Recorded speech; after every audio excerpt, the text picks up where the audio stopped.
No, that's not the worst. Good morning, Kindred, and welcome back to Vegas by Night. Mayday Roleplays Vampire the Masquerade Chronicle. I know that you've been waiting for this second part, to the first part that you were waiting for, to the pre-part that you were waiting for, to the vault break-in that we have been planning for, 4 sessions now. But we're going to give that to you right now. So thank you for tuning in. I hope you're all staying safe out there. I hope you're staying beautiful. If you're not familiar with Season 1 of Vegas by Night, don't fear. You can still check us out on every major platform. And if you're looking for more of us, then please check out some of our fully produced pre-recorded content on Spotify, Apple's podcast, wherever you can find us. If you haven't already, please consider giving us a like and a subscribe. And if you can, drop us a 5-star rating on Apple Podcast or Spotify. It really does help us. It continues our growth in the best way possible. If we receive 3 more subscriptions on YouTube, I don't know where we are on that goal, but the last time I said this, it was 3. So I'm going to say that again. We get a new emoji for use. And we're taking suggestions from all of you on what it should be. So in addition, you can join our channel Patreon and get access to our community Discord, where we're going to vote on whatever the hell that's going to be. The Discord is really where we've had the chance to build a great little family around the content we put out. We have patrons running incredible games out of our community and members of Mayday that show up in those games themselves and run one-shots alongside it. Right now, Sergio has started an incredibly large endeavor within our Discord to start a game that's a lot bigger than we thought it would be. So if you'd like to be a part of this, now is the time. Get in while you can. We'd like to give a shout out as well to our handler level Patreon contributors. It's because of their involvement in our content that we can begin thinking of all the huge things we're going to do this year for Mayday. So a very special thanks to Advance Wars Sammy, Bimblewart, Brandon C., Cameron S., Jonathan M., Kirby's Double, Matthew J., Moira, OG Pan, REV, Ren, Tony D., and Vince K. I'd like to advise you at this point that there may be violent themes, plenty of adult language, and the exploration of darker subjects in this podcast, this stream you're about to watch here, including intense depictions of torture, body horror, surgery, and trafficking. Please take care of yourself and be aware. And it's a short one, but here we are. We will celebrate. We will wash ourselves free from the sins. We will bathe in what's left of you. We will kill our darlings. Welcome to Vegas by Night.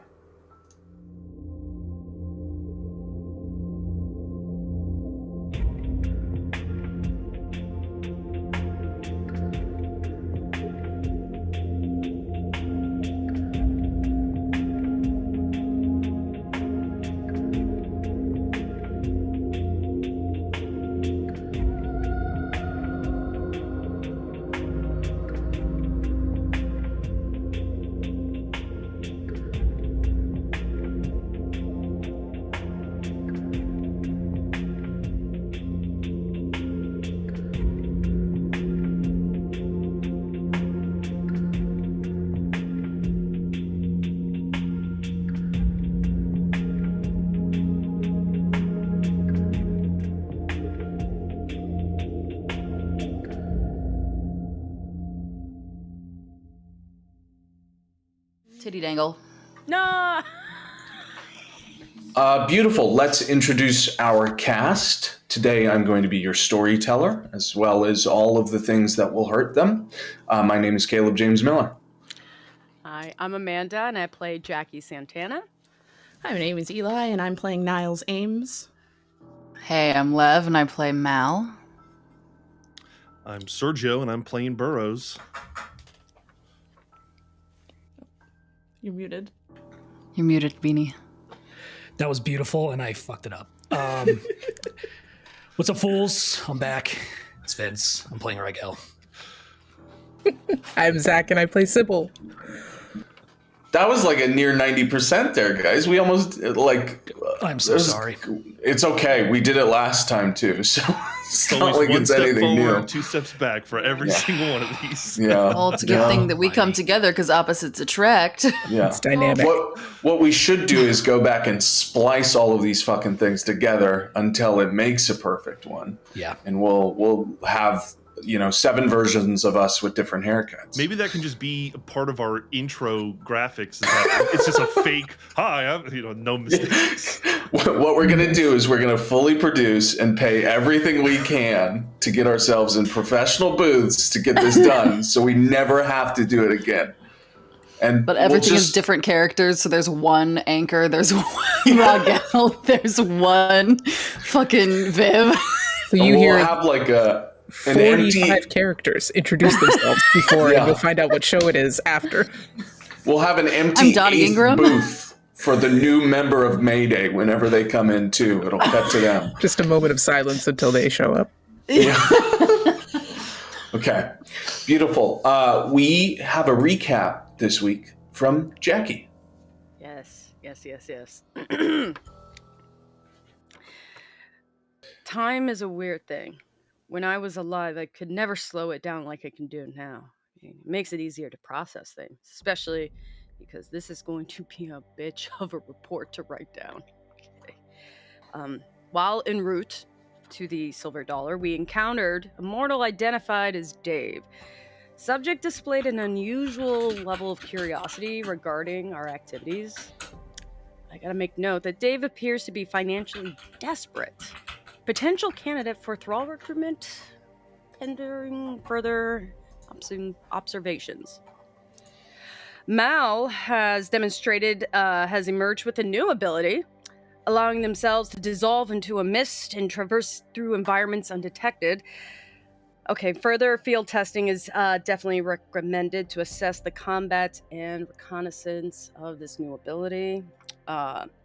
Niles brought along their recently acquired avian familiar, designated Spork.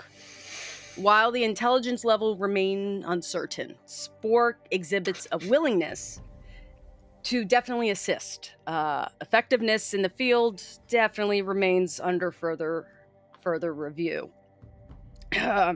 For the actual heist, distraction was definitely secured successfully by Sybil, executing an extreme diversion of complete and utter kitchen destruction. However, the mortal she employed in her B-theme Ratatouille approach met an unfortunate end, and his body is sporting more holes than Swiss cheese. Cleanup may be required. That will have to be assessed later.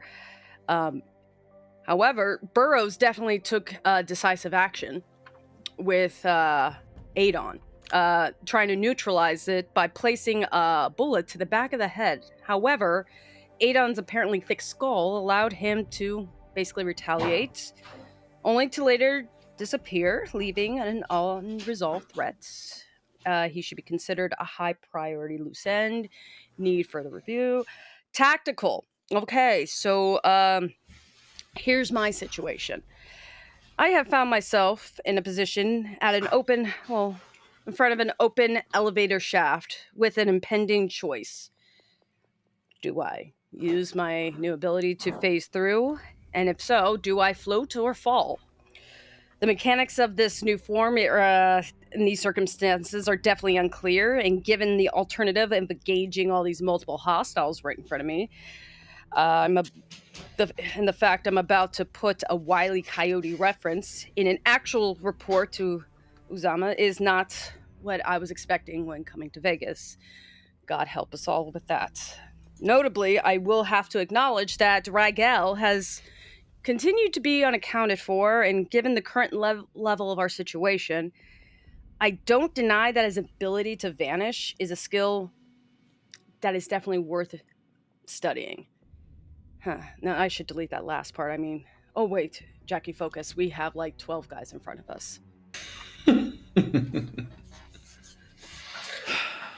Beautiful. Thanks for that. Beautiful. He's not as stressed as I am right now. Compiling a report while in combat is so good. On brand. Oh, right. Okay, have we made any changes to our sheet since we last saw each other that we would like to declare publicly, or are we holding our hands here? Okay. I put a dot in athletics because you keep making me roll it, and I think I also am going to add cloud memory to my disciplines. Beautiful. I think that's smart. I think anyone playing in a Caleb James Miller game figures out pretty quick. It's wits plus awareness and athletics for some reason. I was going back and watching some of these streams to remind myself what I was doing, and every time I go, shit, that's kind of all we do, isn't it? No, it's not. This is a riveting game with so much happening. Now roll wits and awareness. No. So we are going to begin with Jackie on the main floor. Jackie, you are surrounded by these jackbooted individuals that are imposing in their form, and unfortunately there are more coming down from the south west side of the casino from a set of stairs that head up to the hotel level, the small suite level where the penthouses are entertained. So it looks like the scattering that you have reduced with your celerity-induced neck snapping, chin gouging. You were putting knives in people's chins last session. That's all I remember. It was just the 9mm, just to make it Oh, clear. that's right. I'm sorry. Yes, you were pressing the pistol to their chins and pulling the trigger. Yeah, sure. That has thinned out the crowds, but you're beginning to realize that more are coming. With a mind like yours, Jackie, you're realizing that this operation, for however small it is on Fremont Street, it's definitely, it's upped its security. Whether that is because it's on Anarch territory and it understands it's bordering to the enemy, or it's harboring of something darker, who knows? But this is where you are. You're looking forward and you're seeing, again, that elevator is in emergency stop. The doors are not quite open yet. You could wrench them open. You're, of course, a creature of the night with extreme power.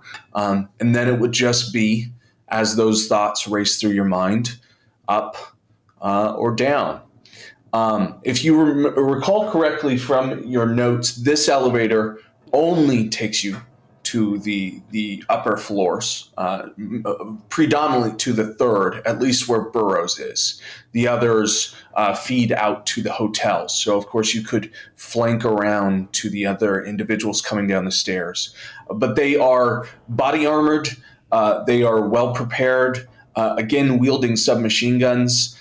Silenced with these big barrel-looking attachments at the end of what is assumed to be something like an MP5, all strapped around their chests.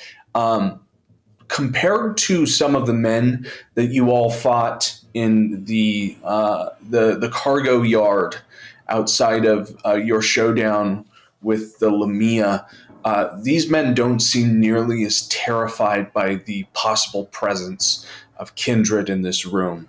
And this place is cleared out very quickly. That fire call and the escorting of all of these bouncers has meant that the place is completely fallen to all of you, the engine, and the people in this room. You do have a good sight as well on the pit boss as he comes out of the room from the kitchen on your right. Again, a tall individual, 6'2", with slicked black hair that falls down to his shoulders and falls to a natural curl. He has this big beard that is well catered and has highlights of almost like russet chestnut hair that run through the black. These cold eyes, hunter's eyes that you can already feel are scanning the room and zoning in your direction. And in his hand, he is gripped in a rested stance, this very large revolver, modern in its interpretation, with this very large sidebar running the length of the barrel. you served, and it was not typical to see in service, but you know guns, Jackie. He's wielding this big rhino revolver, excuse me. And this whole operation looks like it's getting a lot more worrisome for you by the second. What's the move? I just have one question of clarification. This will be, is the elevator in front of me, that can't go down to where I believe Sergio is, right? I have to go to the third to use that. Sergio is actually technically above. So what happened with Sergio, he got into the elevator. He tried to get up to the third floor with Adon in tow, hostage-wise, right?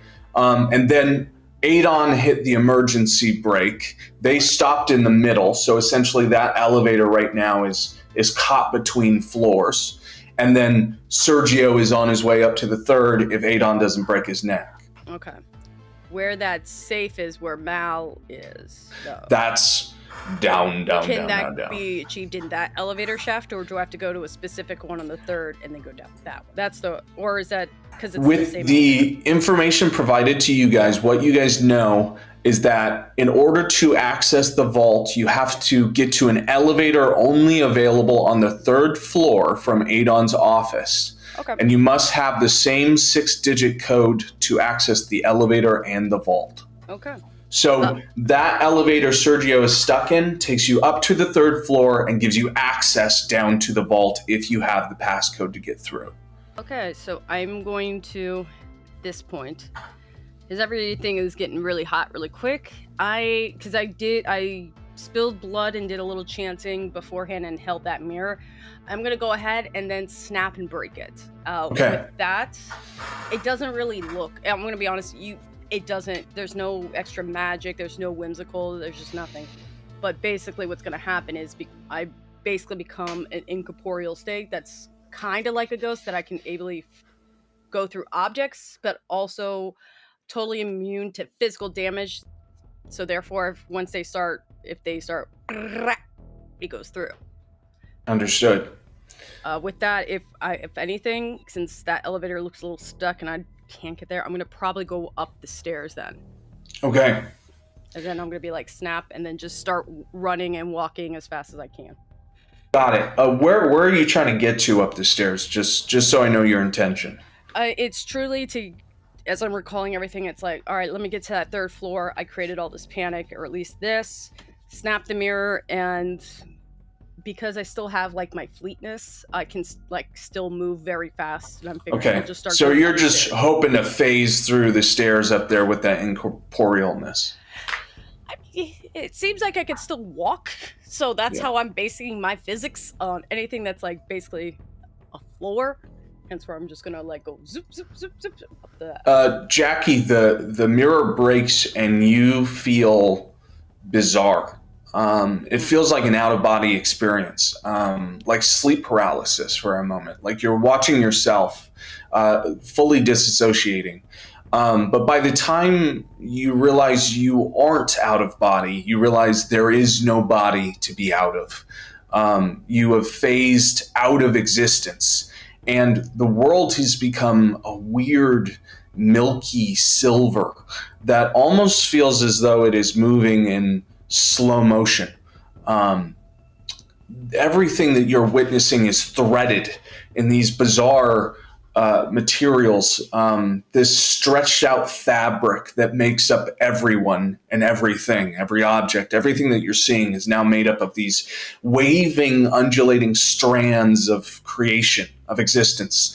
And it all feels as though it's happening in strobed flash pictures, like little tableaus of the moment that happened before and then after, and then seconds after and seconds before. And then you realize, watching some of those individuals coming down the stairs, that if you stare long enough, you can see them all existing within their own bodies for longer than this moment.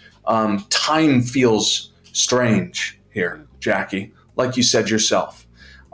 You can see for a moment the lead jackboot with his helmet tight against his chin. You can see him physically age behind his helmet across the entirety of his life until it stops and reverts and comes back. And you can see the entirety of this casino keep its corporealness, keep its shape, but change its value for the entirety of your incorporeal nature. And you do find that you phase through just about anything, including yourself. In this state, I will say that you can phase through floors as well, as those to me are objects. I don't think you could phase through the center of the earth, so don't go trying that. What's the duration of this mirror, just so I have an understanding? It is for, I was actually just double checking, it's for as long as I'm holding the shard of broken mirror. So okay. So as long as I keep a hold of this piece of broken glass, then I'm... There is a spark of anxiety in you then, holding on to the only piece of you that is going to keep you alive moving through these concrete. There's a brief moment, as all overthinkers have, an impulsive thought of you materializing halfway through the concrete and finding yourself split in half. Not something that heals easy, even for the dead.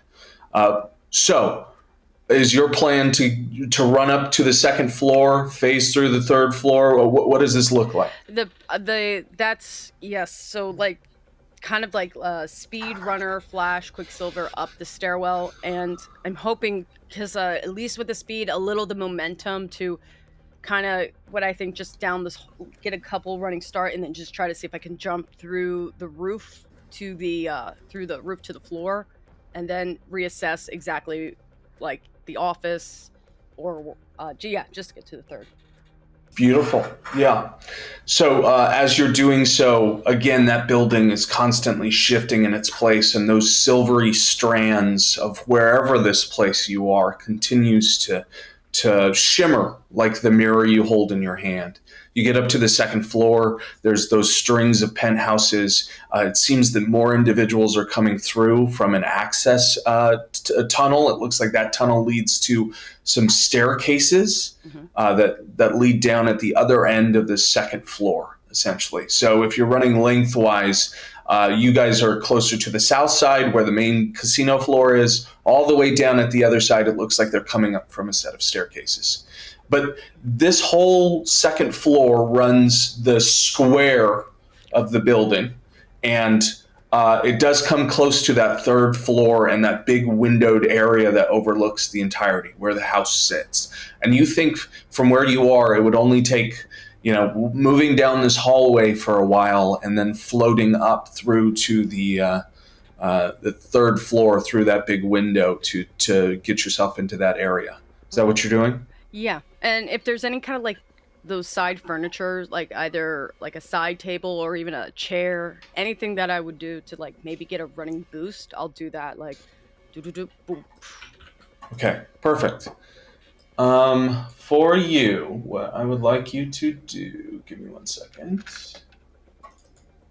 I'm not nervous at all. This was through your blood rituals, right? Yes, through my blood sorcery. Okay, so could you roll composure plus however many dots you have in your blood sorcery? I can.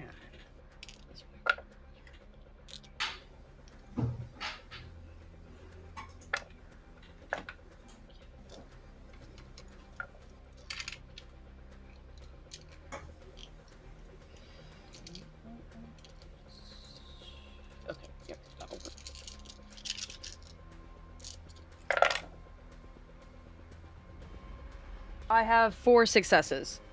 You hold on to that mirror tight. There's no trouble as you float through the wall, even as the anxiety spikes and you realize there's no room to breathe if you do come back to life. Not that you would need to breathe anyways.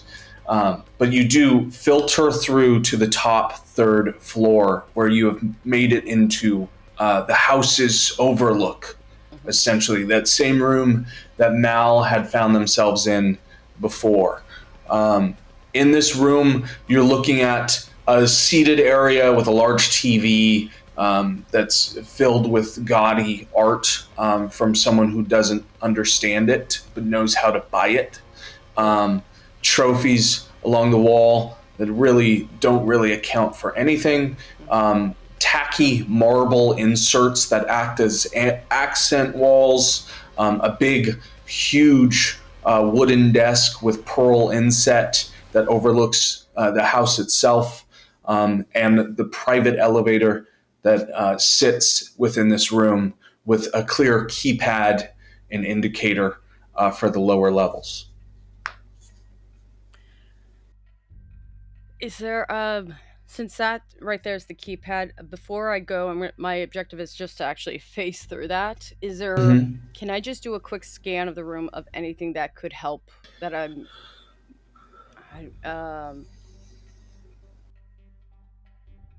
Nah, I take that back. I'm sorry. I'm just going to go ahead. I think because of time and essence, I'm just going to go ahead and head towards that elevator. A little tough to pick things up when you can't put the mirror down. That's what I realized. There's just no point. So I'm just going straight to the elevator, and we're gonna find out. Yeah, we're gonna. Okay, you move through perfectly the elevator with no trouble, and you finally know what it's like to be Mal in a world where no door can hold you. And you float perfectly down. It feels bizarre.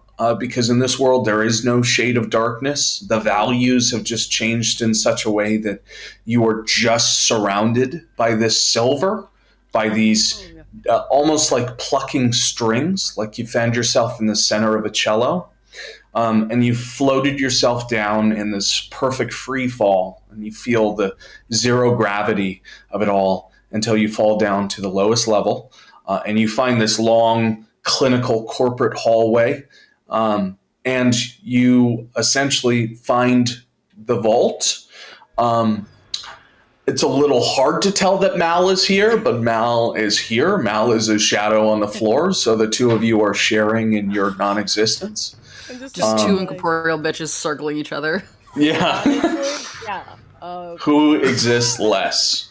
But you're down here.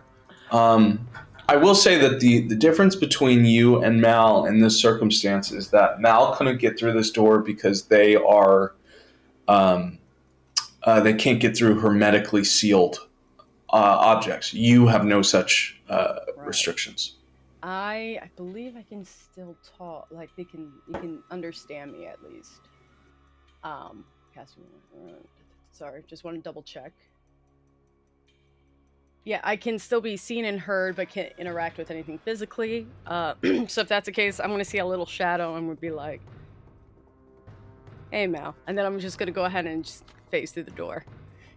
The shadow, shoots out two tendrils like, what the fuck? Why can you go through and I can't? Very angry shadow. Two very angry, cartoonish black hands. Beautiful. We're going to go to Niles. Niles, you're currently behind the bar, waiting for your moment, waiting for that pit boss to clear out of the B room and give you an option.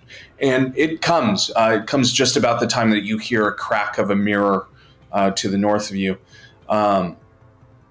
The John Wick-looking motherfucker steps through the door, revolver in hand, scanning the room.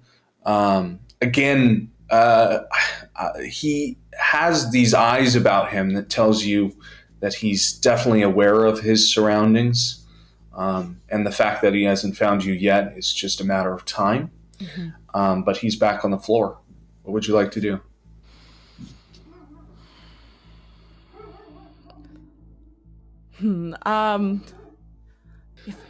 Would you say that I have the jump on him?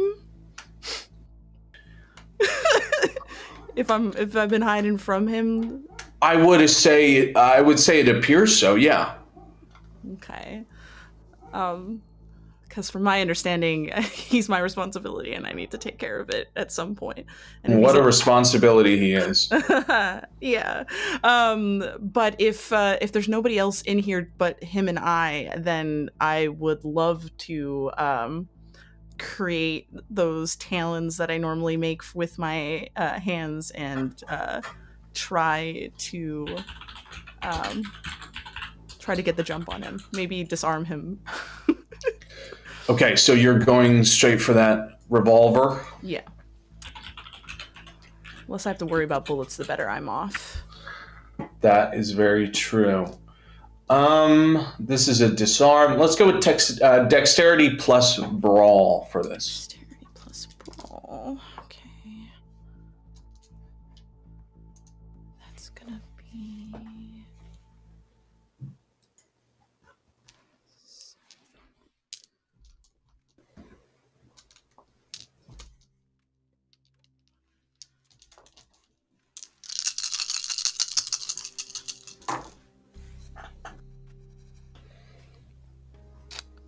I got 2 successes.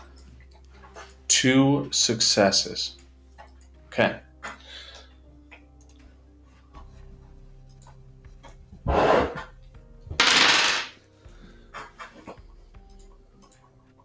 Tell me what this looks like as you dive after that revolver. I think since the hand is extended, I think it's just taking like both of my hands, putting them together with all the claw talon blades on the hand, and just like trying to slice the hand as much as possible through. So there is no arm there to use gun.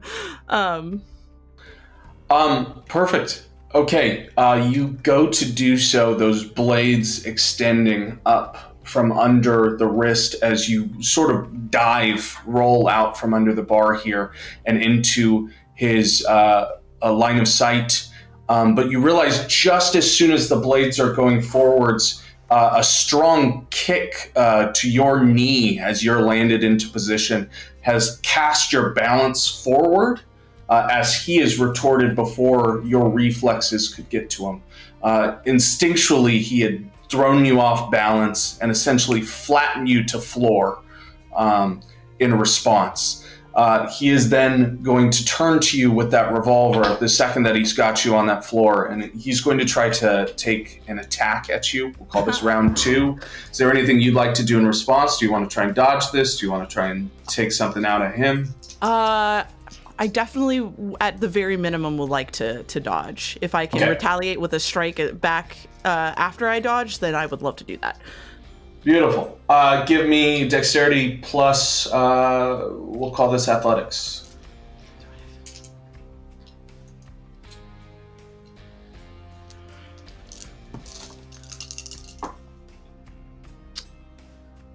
That is another 2 successes.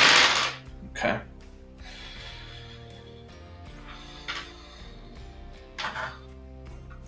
Give me 1 second.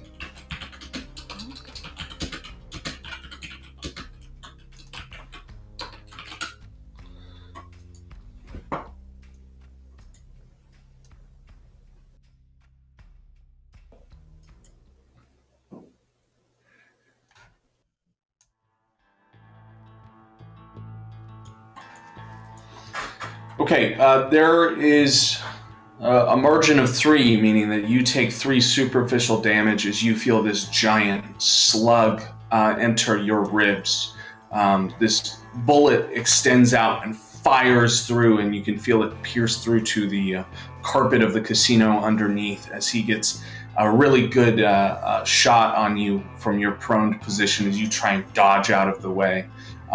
He is basically keeping the gun trained on you as the two of you have traded blows here. I'm going to say that let's go into round 3 with you. What are you planning to do here? Well, shit. Let's see.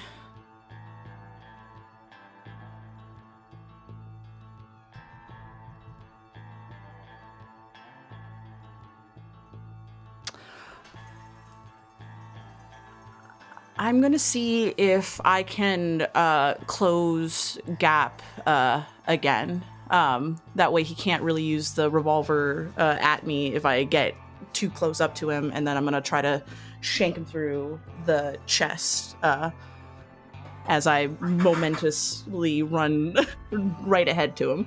Beautifully, you're trying to Wolverine the distance while you still can. Yeah. Just throwing yourself at full force at his chest there. Mm-hmm. You see in the split second before you dive after him that he drops revolver almost immediately, expecting the CQC, and moves straight to his belt for something at his side as you extend. Go ahead and make your roll. That's still Dex and Brawl? Yeah. Beautiful.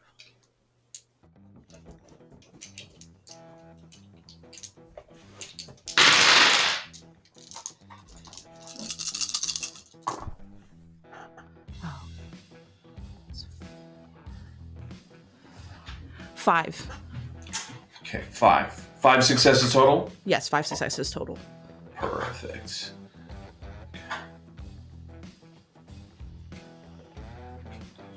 The two of you come to what is almost a stalemate.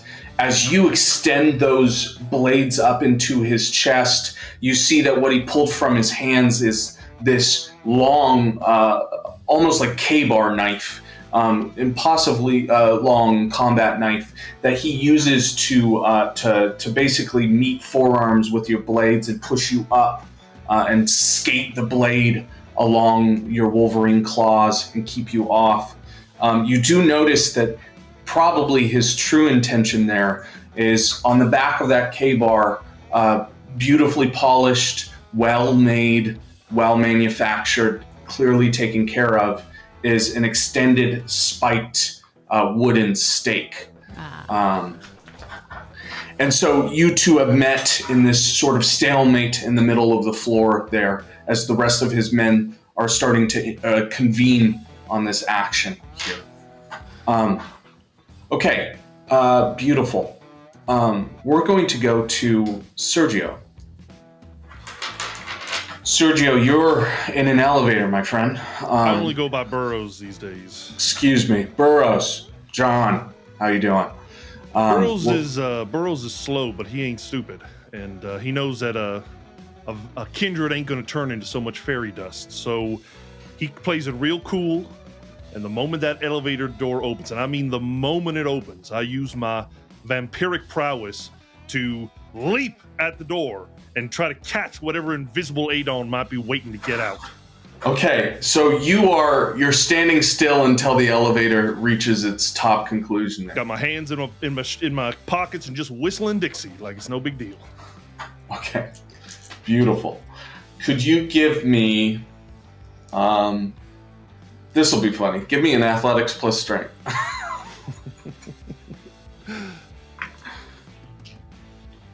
2 successes.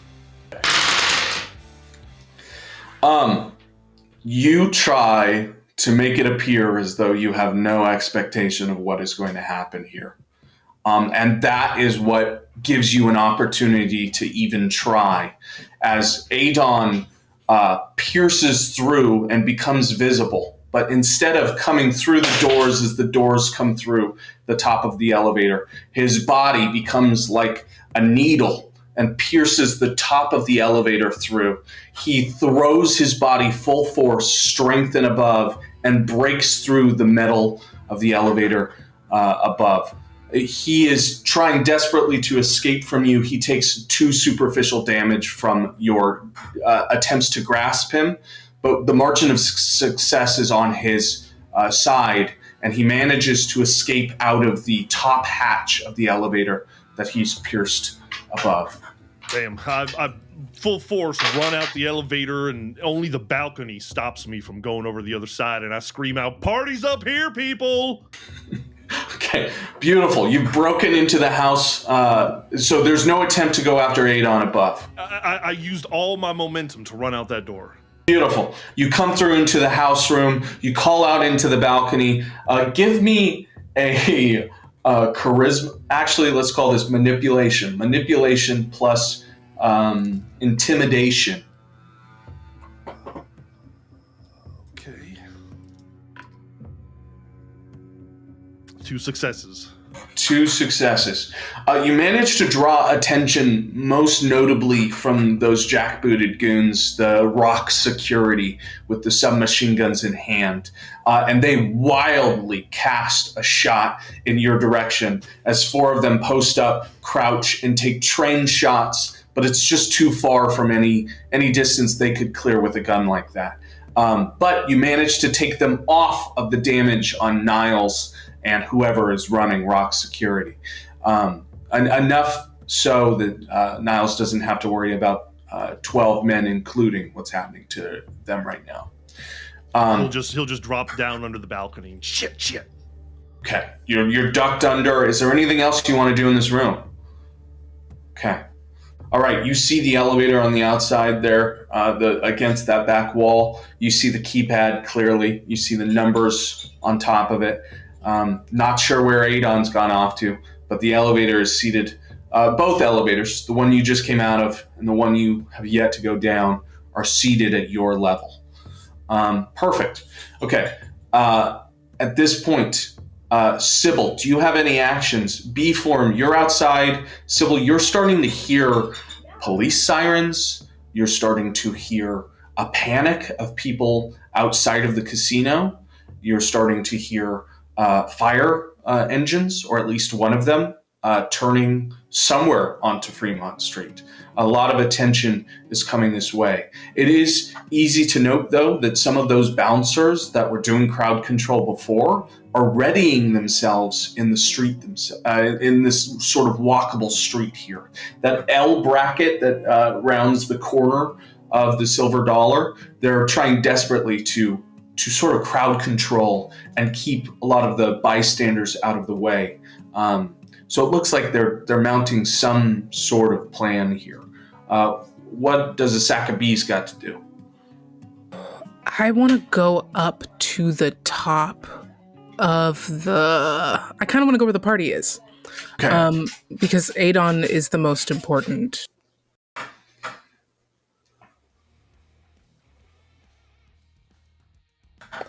I think I'm going to go towards where Adon is, and I'm going to try to help cut that out first. Yeah, that's my first thing. So you're almost moving for the roof. Yeah, I'm moving for the roof. Okay, beautiful. It doesn't take long for a sack of bees to get up there. What is the plan once you're up there? You're familiar with this place. There's that sort of skylight that overlooks the mural that's painted onto the glass there. There's the venting system you used to get in the first place. There's probably some hatches into the 3rd floor there.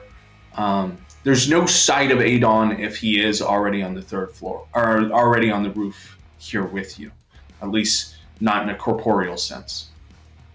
Okay, I want to look for him, and I also I know I said I didn't want a flashback, but I kind of want to have a second explosive.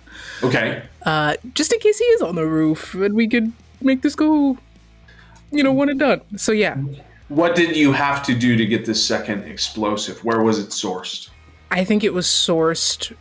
I think we got the explosives from Greece. Mm-hmm. So I had, and if I float there in a little 2-bird team, I have one, and Spork had the other. Beautiful. And as I understand, Spork is still on the roof. Okay.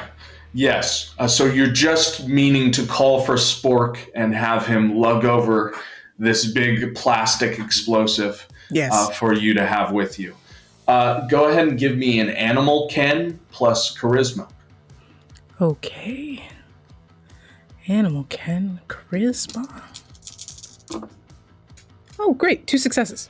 With 2 successes, you just gently call over to Spork, trying not to draw attention to yourself. Well, hold on. Do you have to stop being bees to call a crow?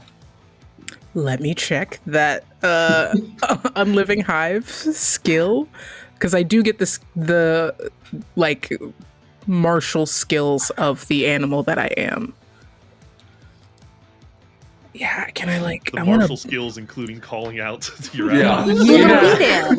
You do the bee dance. The birds and the bees. The birds and the bees. Actually, bees do communicate through dance. That's science, right? Imagine I've closed the book, Caleb, the Birds and the Bees. I'll take it or leave it, honestly. But yes, I'm going to try to signal as much as I can. You can call for this explosive. You're going to have to come out of B. I'm so sorry. I will come out of B.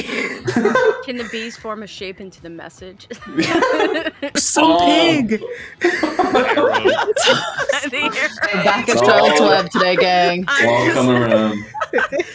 Okay, but no. Okay, instead of spelling out spork with bees, I do want to turn into a big bird again. Okay. Beautiful. Birds of a feather. I don't get hungrier. You gently call out to Spork the second you come out of B to come over. With 2 successes, you just barely convince the bird not to caw after you, dumb as he is. And he shows up with it and drops it into your hands, and then you morph into that massive vulture form of you, and what is Sybil's hands become quick talons over the plastic explosives. You can see where the C4 has been imprinted with the tips of your talons. And you are now up here with it. You have all of the added perceptions of this hunter's bird, of Vegas's favorite scavenger. What do you want to do? I'm looking for Adon, or like seeing if I can look through the skylight, or perhaps stand over around where I hear Burrows call out. Okay, are you taking it to the skies for like a full 360 of the roof? Yeah, if I can get a better view. Okay, give me a wits plus awareness, and whatever you think if your vulture form gives you anything for perception. I'm not sure how that translates. At this point is not much different. Okay. Ooh, what a time. All right, so I've rolled both of my hunger die that are skulls, and then 2 successes. Okay, both of your hunger die that are skulls, and Yeah. 2 successes. So, I need to real quick check on something. Give me 1 second. No problem. Talk amongst yourselves. You guys have fun now. I want to try to blow Adon up, but if I Hulk out, I'm sorry in advance. You know, I think we're all kind of on the verge of something terrible happen. Yeah, I've got 3 hunger. I'm about to Hulk out too. Okay. Yeah. Well, that's good to know. Okay. And I'm not gonna kill Sport, Niles. I'm gonna try really hard. Please. I have no interest in hurting this bird. First you blow them up, then you kill their bird. It feels so personal, and it is not. Yeah, okay. Someone's got some. Raguel's gonna just come to like Unfortunately, 3 people freaking out. For as many times as I've said, no, that's actually not a bestial failure. We're feeling a hospital episode here because 2 skulls and 2 successes is not enough of a margin to find Adon on this roof. That is a failure. It's been a tough night, Sybil, especially getting over the anxieties that went into the last major project that you all went into. You're the master collaborator, the leader in a lot of ways for this group. When John Burrows is not the leader of chaos, right? You're a voice of reason to these people when they need it, and you're the coordinator. So when the plan doesn't go right, there's only one explanation: it's the planner. And so you're feeling all of that tightness in your chest, all of that fire extending across your feathers, and your talons are gripping around the explosive, and in your mind replaying Niles' body and the way it looked coming out of the flames before. The flames that this will create. The flames that will start again once this doesn't go your way. And the words of Teresa are echoing throughout you. Words that resonate in failure. All of the ways that she would blame her losses on you, because that's just the way it goes, is it all gets passed down the chain. But you're running out of links on that chain, Sybil. Everything is running short. Your beast is angry. It's losing control. It's losing the grip on reality. And I'm going to give you a compulsion here. I believe, Sybil, that you need to take direct control of the situation in the most certifiable and explosive result. You must guarantee success at the most dynamic and provable source. You can interpret that in any way that you like. I am not saying you have to blow up your friends. I'm with you. Okay. But you know how to read me. You got this. Yeah. Okay, direct action. Okay. Let's one and done this. Okay. Do I have room to act on that compulsion now, or is that where I'm going to be when we come back? Are you kidding me? Act on that compulsion. Fantastic. That sunroof, huh? Yeah. I'm through it. Okay. Yeah, beautiful. Are you intending for any target the second that you break the glass? I'm looking for a Ventru at this point. Okay. You're looking for anyone that you remark as kindred on the floor. Yes. Beautiful. Give me an athletics plus your dots in, I forget the morphing one. What's the animalism? One? There you go. Athletics plus your animalism. Wonderful. Okay. I'm gonna spend a little willpower. Yeah. Fantastic. That's 4 successes. It is beautiful. It is almost like a painting. The vulture breaks the mural, and the night sky of Vegas, Nevada, fills in. Light breaks, moonlight falls, and the bird, like Icarus, breaks the skyline. And the minute that you're in, that explosive is in your hands. I'm going to tell you this. As far as Ventru, there are none on the floor. But the most immediate kindred that you see that provides a threat is the one on top of Niles. Rock security. And we're going to take a dramatic break to go to a break for 5 minutes. 10 minutes. Who knows? We're going to take a break. Beautiful. Welcome back. Raguel, you are currently under Fremont Street in a series of access tunnels that web underneath Las Vegas that act largely as flood control. You're familiar with these. They connect to the same sewer systems and flood systems that you live in to the south of Vegas.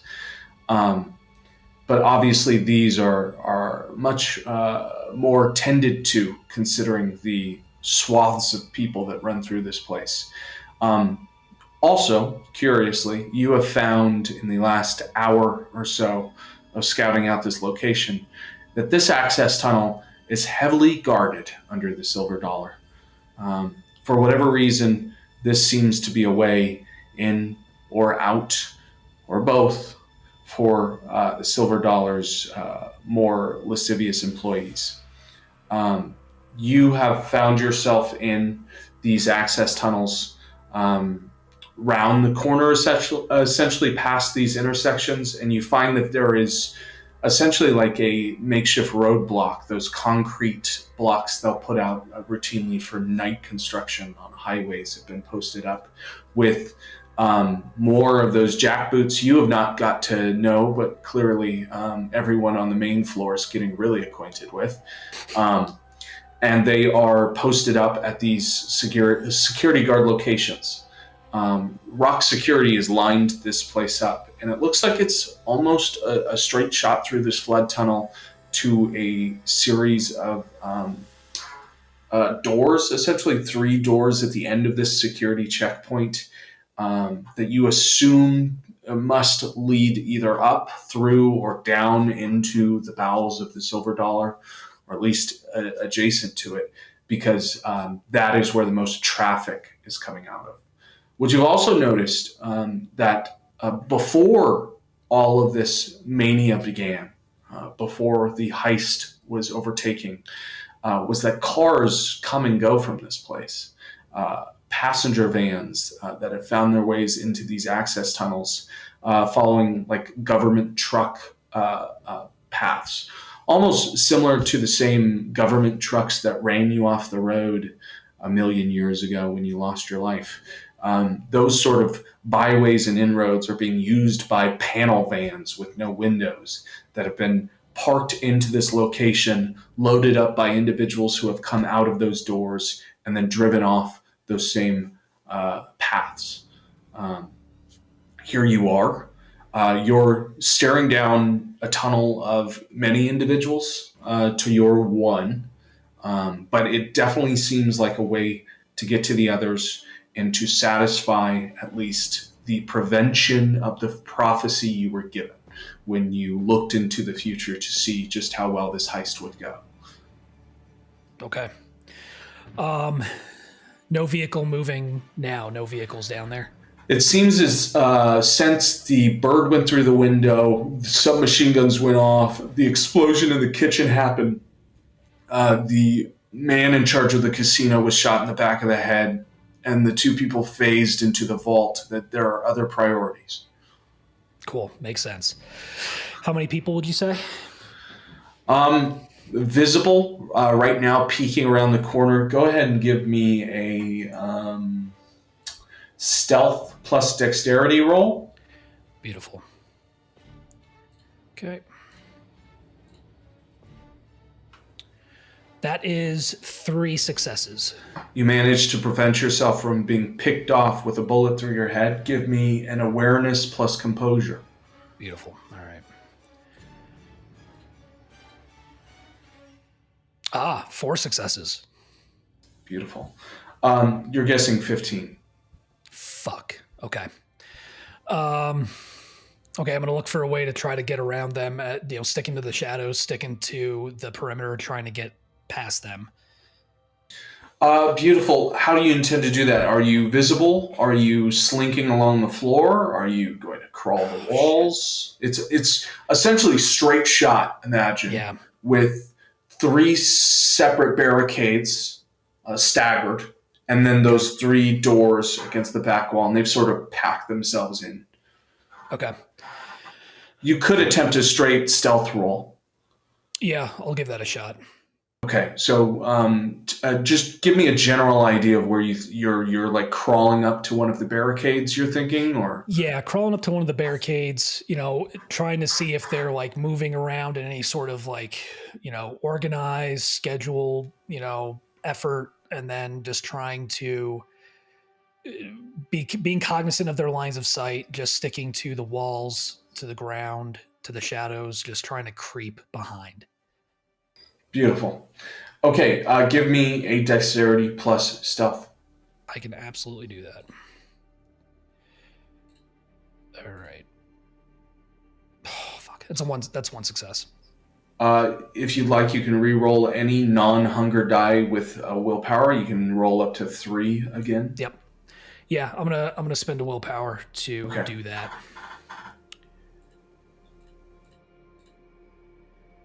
That's 2 successes. Fuck. Okay. You turn the corner. You hope for the best. You're whispering to yourself, shit, shit, shit, shit. You're hoping desperately not to be seen. In your life, you were definitely a reporter, but you were no Jackie. You were no wartime reporter. You weren't dodging artillery. You were outing corrupt officials.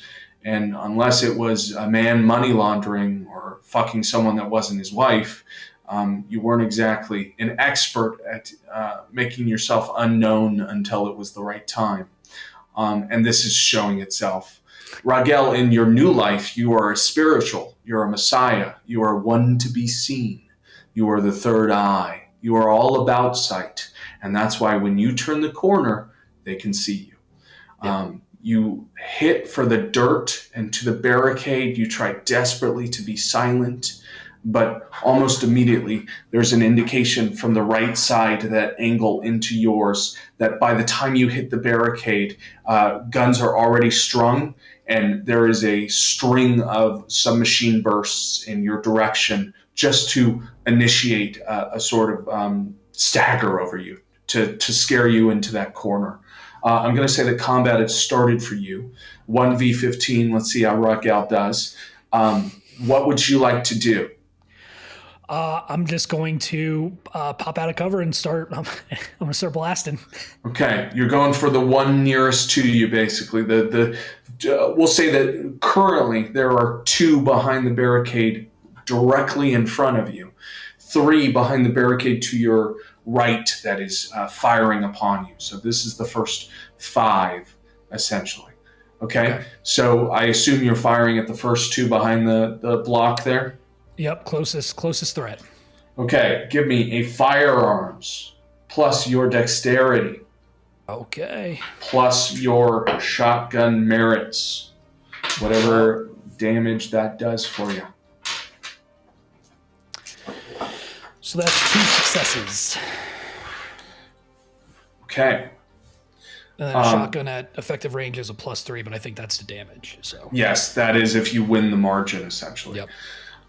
You do luckily win the margin with their 1 success. So you do a margin of 5. Tell me how you wipe these 2 out. Yeah, just essentially peeks around or over the barricade and just point blank fires. And as soon as those rounds hit, there's this incendiary effect as the rounds leave the shotgun and then they catch fire. Beautiful. Yeah, there is this moment where the round impacts, and just before it, there is that ignition, that science experiment, that 6th grade volcano that goes off on their chest as they catch fire and are blasted back against the wall. The first catches it along the chest, enough that one spares through his neck and he collides against the wall, his head clunking against the side, and the other catches it along the face, and you can see it pepper across under his visor, essentially, and he is gone from life. The 2 there are effectively dead. From the side there, the 3 individuals are going to fire on you. They have 2 successes with a damage margin of 4. You take 4 superficial damage. Ooh, that hurts. Okay. Beautiful. We're going to go to round 2. Again, there are 3 individuals to your right at the diagonal, making for we've had 5 introduced. That means there are another 3 at the next barrier. That's, okay, we'll do math. And then 7 along the back wall. Fuck. That's 15. I did it. Yeah, that's a bunch. Oh man, that makes me hurt. Okay, so I'm going to try to use Panacea to try to calm some of these people down. Could you explain for the audience and not the storyteller, because of course he knows everything, but also me, what the hell does Panacea do for us? So that's a composure plus Auspex roll, and I soothe the mental or emotional turmoil of my subject, restoring them to a modicum of steadfastness. Especially effective when used on mortals, either to help them through momentary agitation or to calm them before feeding on them. Okay. Do you have to touch these individuals? It does not say. Let me see. Doesn't say I got to touch. Okay. All right. Yep. Successfully used on a mortal, Panacea similarly calms them if they're in a turbulent emotional state or puts them otherwise at ease. Okay. Give me 1 second here. Yeah, no problem.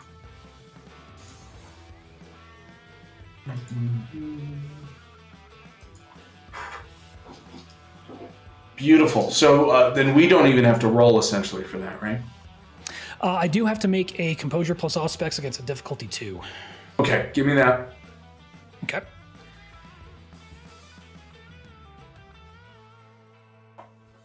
fucking A, dude. 1 success. God damn it. I'm going to spend a willpower. That's brutal. Yep.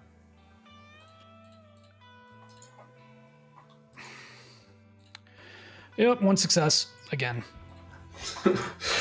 Okay. Unfortunately, you push out these waves of ease. In fact, you whip around the shotgun over the barrier, blowing back 2 individuals, and then like a flash, you pull back the beanie, hoping that it's going to stun the other 3, waiting for this wave of energy to extend out over the crowd. And instead, the 3 of them are reviled, and the first goes, "Oh shit, what the fuck is that?" And they open fire on your ugly little face. Let's do this. 3 successes with a damage margin of +2, so 5 superficial damage from the 3 in front of you, my friend. Okay. 3rd round of combat, and then I'm going to jump to someone new. What's your intention? Getting the fuck out of there, please, and thank you. Okay, all right, so you're ducking back around the corner. Yep. You want to retread some ground, see if you can weed out some more of these 15 before they kill you. Give me a dexterity plus athletics. Sure can. And they're going to fire on you before you leave. 2 successes, thankfully. You take no damage as the margin is not met. Okay. Beautiful. You duck around the corner. What's your intention? You're running as far as you can, or are you trying to bait them around the corner? Trying to bait them around the corner so I can use the tunnel to try to filter them out and then fatal funnel them. Okay, beautiful. So you're posted up on that corner with shotgun ready, hoping they're going to turn enough that you can meet them in medium engagement. Yep. Okay, we're going to see how that works out for you. But before we do that, we're going to go to Mal. Mal, angry little shadow that you are. Yes. Little incorporeal tendril hands, very upset at the world. As always. Nothing new. Yeah.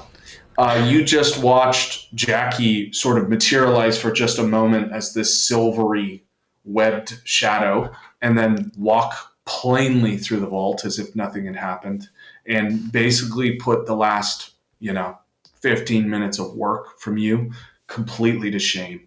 Yeah. And you are left on the other side, kind of poking against the hermetic seal of this vault. Any plans? Yeah.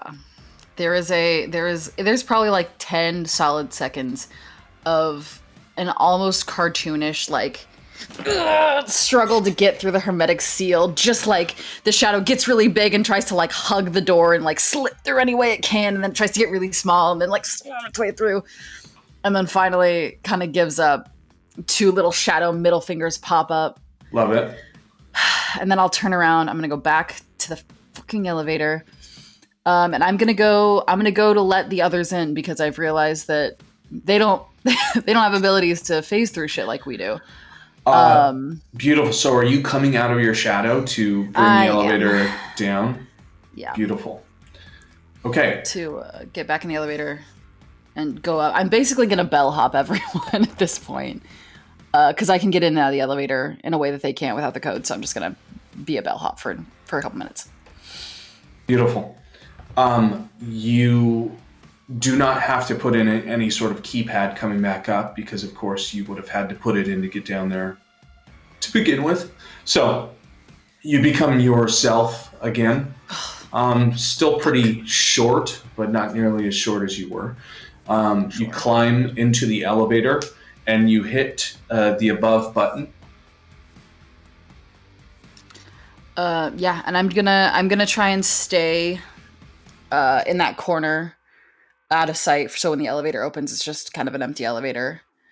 And you hit the above button. Yeah. Motherfuck. And it takes a century of hitting that above button before finally it starts. And then the elevator goes 2 feet up and stops, and then goes back down to the first floor. And then it starts again, and then goes back down to the first floor. And then it begins a third time, and it actually seems as though it's going to start. But the light above you begins to strobe like you are at the worst nightclub in the world. It's seizure-inducing strobe light above you as you are trapped in this hell. And elevator music begins to feed in through the side. This classical music that is beautiful in its own, but because of you has been modulated to sound like absolute computerized garbage, this awful whine. And that is your trip up to Burrows. You are greeted with a bizarre soundtrack behind you as you think for a moment that this must be the Pale Rider telling you that you're going to die for the last time. The elevator doors behind you open to this screeching string quartet behind you, the strobing of white and black shadow, and in the center, this main character of the Grudge individual that you call a friend is sitting underneath the pale black light. And you realize it's just Mal. Yeah, I see Mal, and I'll run over to my elevator where Marco was in, knowing that he's still basically deaf, gonna grab him from the shoulders, pull him out, and we're both gonna leap into the elevator before it closes. Okay, Marco is in a state of shock that you've seen before. He has been through so much that he's just touching at the sides of his ears, which both are now bleeding horribly. Both eardrums must have ruptured. His face is glazed over. He has that 1,000-yard stare. And he keeps touching his ear and then taking it to his lips and trading it, the blood from his ear to his lips, almost manically, as he is toddled along in your hand like the trapped individual he is. But he huddles into the new elevator with you. Mal, this is Marco. Marco Mal. What's up? Do you want to take this up and down for everyone because it hates me. It hates me so I got fucking much. We got Adon on the loose. If you really want to be useful, you find that fucker. Yep. You want me to go Adon or you want me to go security? Yes, Adon now. Cool. Got it. I'm gonna throw him the Sharpie so when we find the code, it looks like, and I'm out. I'm off to look for Adon now. Beautiful. Okay. Good luck. Mal, you come through. Burrows is going down. Mal, in your search for... Just to be clear, I'm holding the door to make sure someone like a Niles or a... You're waiting. I'm sorry. Yes. Perfect. Yeah, so do you want to hit the emergency stop on it inside? I suppose if I have to, yes. Okay, cool. So that'll lock the door. It's stuck in position there. I'm not going to wait much longer than maybe a round. So if nobody shows up at the end of this round, I'm going down. You're going down. Got it. Mal, what does your search for Adon look like? Oh, man. Wait, where did you see him last? Where did he went up that elevator, and I'll point at the other one. Oh, shit. All right. I'm gonna... Sorry, I need to check something super quick. I have one thing to check. I would like to... I'm gonna pop Shadow Cloak on. I don't have to do a check or anything for it. It just happens. The shadows kind of spread out around me, and I'm gonna start going up that shaft, trying to sneak and find this motherfucker. Beautiful. Okay, so you step into the elevator, and just as Burrows described, where the hatch that leads up and above into sort of the emergency access, it has been pierced, almost like someone, throwing their fist through an aluminum can, and then broken free and open from where Adon, like a diver, threw his body through the top of that elevator. Shit. You climb the shadow up on top of the elevator and looking into this darkened shaft.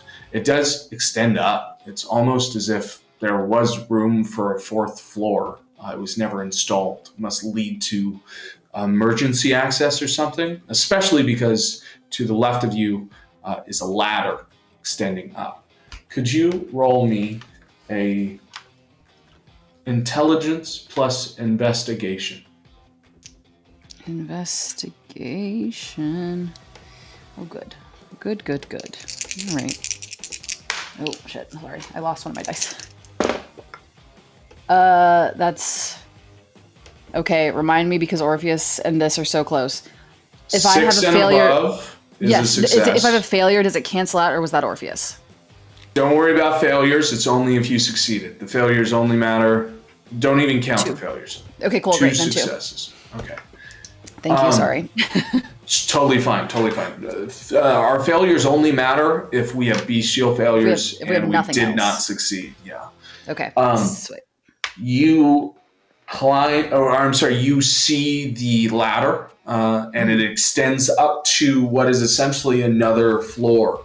In the same way that most emergency access points for elevators, they'll take you up into essentially the next available floor. It looks like that's what it's doing, only it is not your traditional electronic access doors for elevators. It looks to be like a full mechanical, Like a gate kind of thing. yeah, like a pull and push door. Okay. Almost like one of those bar handles that you'd grip and have to pull extremely hard to get open. Then I'm gonna start climbing there, and there's nowhere else for conceivably from my kind of. It's just a ladder and a door and just shaft. And then the shaft to the extent of the that's where the shaft ends. Just the head. Okay. Great, thank you so much. Yeah. I'm gonna take the side of the shaft up to the doors. As one does. As one does. I'm gonna take the ladder up to the doors and kind of poke my way through. Ideally being sneaky, but there's no real way to sneak open a door.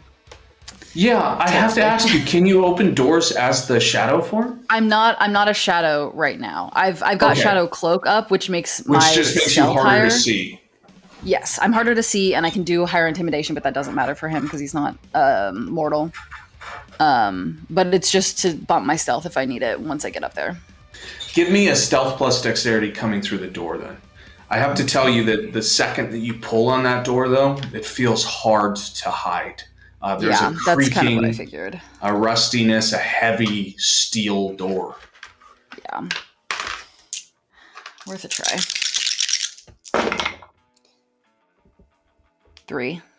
3 successes. Okay. Yeah. You open the door, and there seems to be this extension of pipes that follow through what you assume must be maybe the length of the casino, at least half. And it sort of intersects along the top of this floor. You could go further into these pipes on the left. There's another sort of category on the right. But you do notice that at the end there is a staircase, like a iron wrought staircase that runs up to what you assume is the roof, since you can see moonlight peeling in onto the pathway. Okay. So pipes one way, moonlight other way. Yeah, so intersection of pipes, maybe he's hiding in the left in this labyrinth on that section. Right, where there seems to be more pipes and maybe an access door, you think? Right. And then on the end, up towards the roof. Is there any way I can do like a check for like, I don't know, like dust that's been moved by movement or any kind of evidence of what way he might have gone? That's fucking awesome. Dust that might be moved. Yeah, give me a dust roll. Investigation plus wits. Okay, wits are better for me.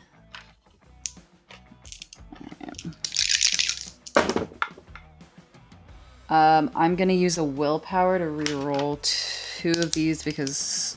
Make sure you don't reroll the hungers. Yeah, the hunger, I have 2 that are hunger and 2 that aren't, so... Got it. 3 successes. 3 successes. You think... I'll give you this. Based on the movement of the dust, you track it in the air, you're thinking, the dust will tell me. And it does. I mostly meant on the pipes, but I'll take dust in the air too. The foot traffic and the handprints along what is essentially a floor that does not seem like it's used very often looks as though most of it is towards the staircase. Okay. That is then where the last person that came through here went. Cool. Then I'll go with the quote unquote evidence, and I'll start moving down toward the door. Follow the dust. Follow the dust. Beautiful. The pipes creak with every step, and there are little billows of steam off of the left one of those systems. And you find yourself hearing the whirring of machines, mechanical gears hinging somewhere. It's completely silent, and you get the sense that up here you might not be alone. But you make your way towards the stairs, and you get up to the steps, and you can see the moonlight feeding onto the top of the silver dollar.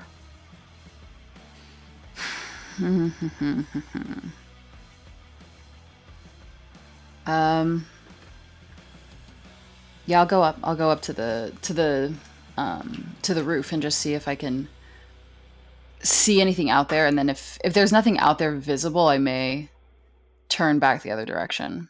Okay. Depending. You step up onto the roof. Roll me a wits plus awareness. Wits. You would think I would remember by now.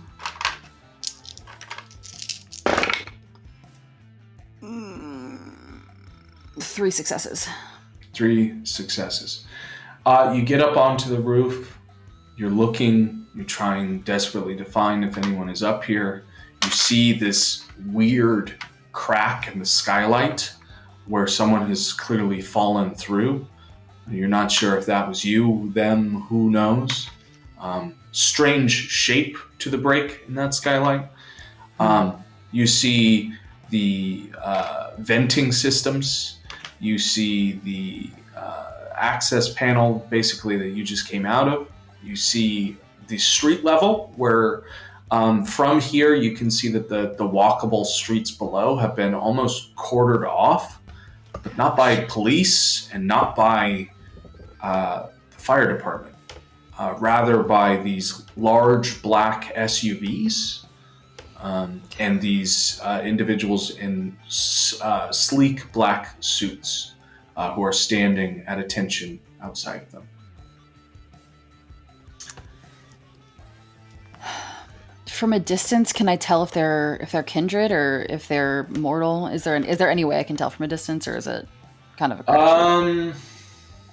You'd have to get closer, which you could maybe get a little lower on the wall or closer to the edge. No, Burrows was so worried about Adon that I think that's my main concern. Okay, given that there's no one up here that I can... Wait, you said there were like panels for air ducts on the other side? Yeah, venting system. It's where your bee friend went down. Yes, our bees were there. I may go check that out just to see if something's been moved or anything like that. Yeah, give me a investigation plus wits. I feel like I'm missing something. 2 successes. Okay.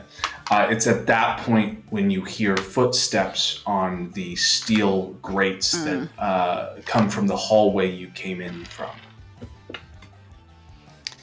On the hallway I came in on, so that's behind me now. Yes, down by the pipes. I'm turning back then to that noise. Beautiful. We will come back to you. Do we have a Niles on standby? Perhaps? Maybe? It looked like they finished off their water, so they might have just gone to get some okay, water. we'll go to Jackie. Jackie, you are inside the vault. Things have changed down here, though. Okay. There is a noticeable shift in the air on the other side of the vault, past the hermetically sealed door. The stark white corporate halls behind you have given way to red uplighting that lines the center of each wall before ending in a T-set intersection. There is music playing. If you'd like to, you can roll a history or academics check to see if you know the song. Definitely. I can roll academics, and you said wits? Yeah, let's do academics and intelligence. Okay. Oh no. Okay. Let's see.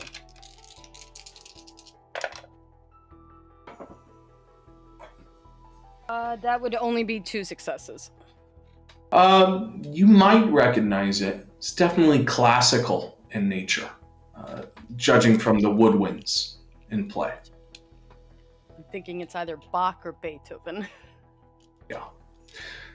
There's this big T intersection, and that's about the only place you can go. You can go down the hall, and there's a left and a right at the end of this hall. Let's go down the hall. But by the door, I just have to ask: is there a door handle or any kind of thing that could allow me to open the door and prop it Open open? the vault from the inside, Yes. You mean? Yes. No. Good to know. Okay, so I'll continue down the hall. And you said it splits off, left or right? Yes, splits off left or right. Which are you interested in first? Or would you like to hear about? I would like to hear about. All right, left or right first? Left! On the left intersection, an arch sits out of place. More Etruscan architecture. A perfect, beautiful transition into hard stone floors that overtake the next room. The music plays loudest from that direction. As I glance down the right, I'm leaning towards the left, but before I go down that, can I just take a glance down the right way? See? Yeah. In the other room, stark white deposit drawers line the walls on either side of what you believe to be the house's base of operations. Right. There is a center butcher's block table where largely a huge collection of denominations of legal tender are kept. And it looks like along the drawers, along the wall, many other things are kept. I'm going to be like Bing Pot as I point to the doubloons and other stuff. But I will say, okay, I'll note, it's like I'm noting that, but I won't lie, I will start cautiously heading down the left, especially, the left hall. Okay, perfect. The music is so loud it feels like a tuning fork in your body. Your empty vessel holds the sound well, and the strings are powerful here. It's like you were meant to feel the music in this room. You're entering into what resembles a bathhouse. There are 4 basins in each corner that form their own pools and then feed into a central fountain, which spouts a fountainhead that plays over each basin. Beautiful statues of delicate, young, curly-haired men pour from their vases. The smell is overwhelming, enticing if it wasn't for the decay. Stale blood forms in massive, iron-rich pools in each basin. Between each of the basins, on 3 of the walls in the rooms at their centers, stand the crucifixes. Heavy, powerful slabs of the wood hammered and reinforced into the stone where the wall meets ceiling, standing the height of it. On them, 3 victims, martyrs. Their feet still clung to the sole holds that keep them upright, unmoving and flayed from their skin. Stem to stern, you can still see where the body's skin lies at the ankles, like a cape. 2 of the 3 have been completely drained of blood from a spigot relating almost to a maple tap in the side of their abdomen. They feed into the basins. Interesting. And the third one, because you said the 2 are tap dry, the third one? Go ahead and give me a wits plus investigation. Okay.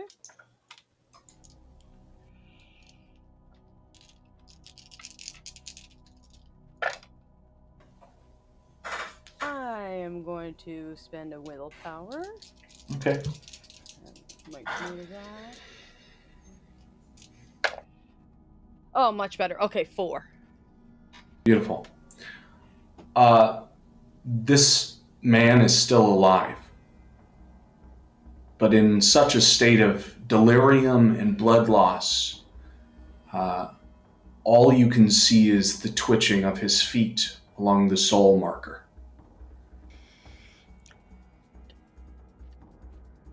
Okay, Caleb, I just realized with this amount of blood, with this especially, and since that is involved with blood sorcery, is there something can I like examine a little bit more of the blood itself? Like, is there something that they're doing to it? Is it like magical? Is it chemical, or something that is altering the properties of it? Yeah, you want to take a look at the blood specifically? Yeah, and I think actually, do I have a scour secrets or something where it's like I do a rouse check and I can find out more information about the blood. Should I use intelligence score? The information is base 2 sec. If you can give me 2 seconds to read. Yeah, this. take your time. It's something to do with the blood itself, so just give me 1 Totally, second. take your time.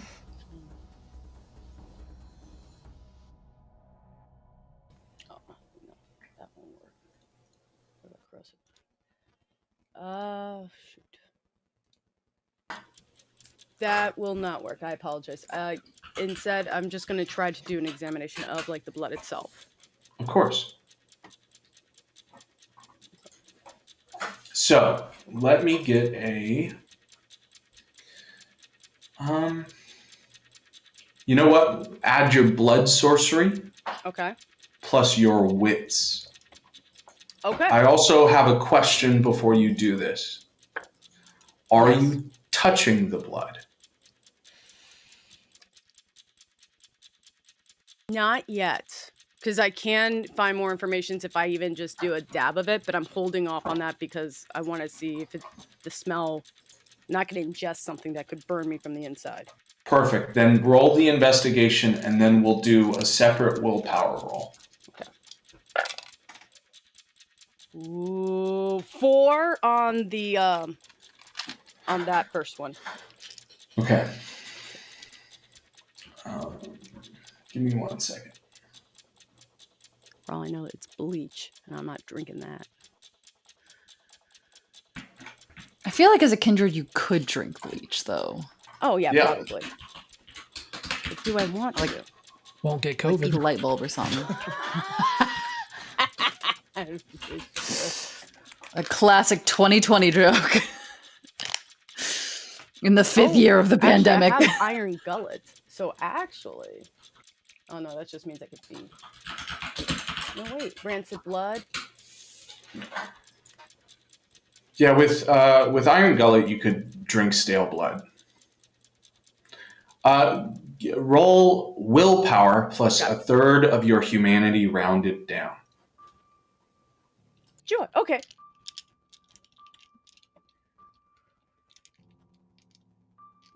Basically my remaining willpower? No, your total willpower. Your max willpower plus a third of your humanity rolled down. Third of my humanity.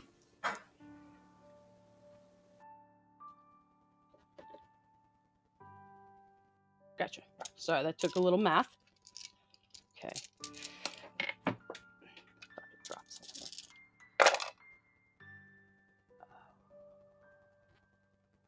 Oh wait, that's actually 2 crits. That's 2. That's doubled. So that's 4, 5. 5, right? 2 double. Yep. 5. Okay. Beautiful. You can tell just from the sight of this, just from the location you're in, just from what they've been doing here, whatever they're doing, that this must be some form of sacred blood. It would require additional research to find out just how it's sacred or what it means and what properties it would have. But just based off this initial glance, you know, Jackie, that any spell made with blood from this basin would definitely have extreme properties. Yeah. It's great for blood sorcery. Would you like to take some? I would. Here's the thing. I have to then drop my piece of mirror glass. Mm-hmm. So I would like, if it's possible, I would like to hold this action a little bit. Basically, my intention, honestly, I do eventually would like to get the blood, and it's actually super, super tempting. So if they can open the door, I may go ahead and drop, because I still have some vials on my wristband, or at least my bandolier of knickknacks of vials that I can fill the blood in. But I'm going to hold that for right now. Got it. Until you can escape this place without being locked in forever. It's very tempting, but I have to remember I only got so many chances with this phasing. So I'm going to hold. Beautiful.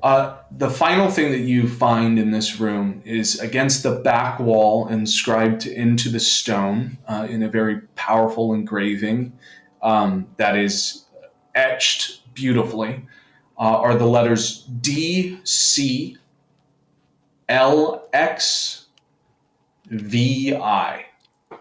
Can you say that one more time? DC? Yep. DCLXVI.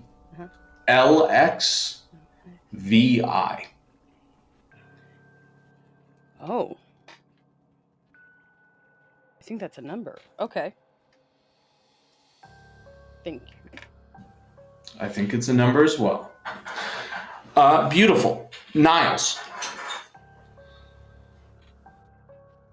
Yes. You Hi. are locked in combat with the pit boss, as you've referred to him, the man who seems to be leading Rock security and seems to be wearing the icon on the tactical vest that sits underneath his plain black suit. You are essentially forearm to forearm with a very strong combatant that has been able to deflect your blades in a way that, well, really hasn't happened in Vegas by Night. And it is now your second time going up against him. I'd like to ask what your first action is against him in combat. So I'm on the ground and he's on top of me, essentially. No, what we last landed at was you Wolverined up to him. He took his K-bar knife and met you in the middle. So imagine that you're doing like a fucking Marvel poster showdown, a Fight Night poster of you guys forearm to forearm as you're struggling for who's going to push who off. You're locked in a hold against each other. Okay.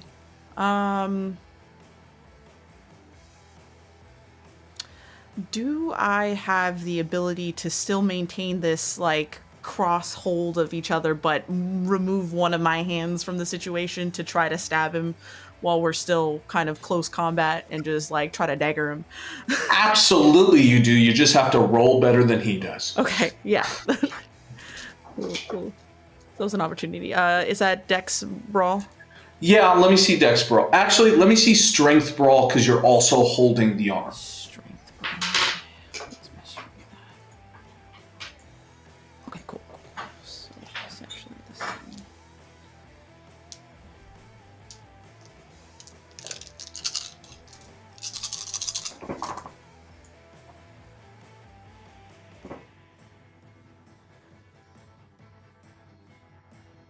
Five successes.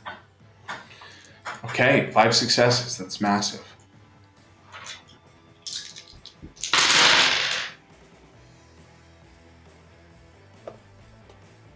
Okay, beautiful. So you have a margin of 2, so he takes 2 damage from you. Is that superficial or aggravated from your blades? I can't remember.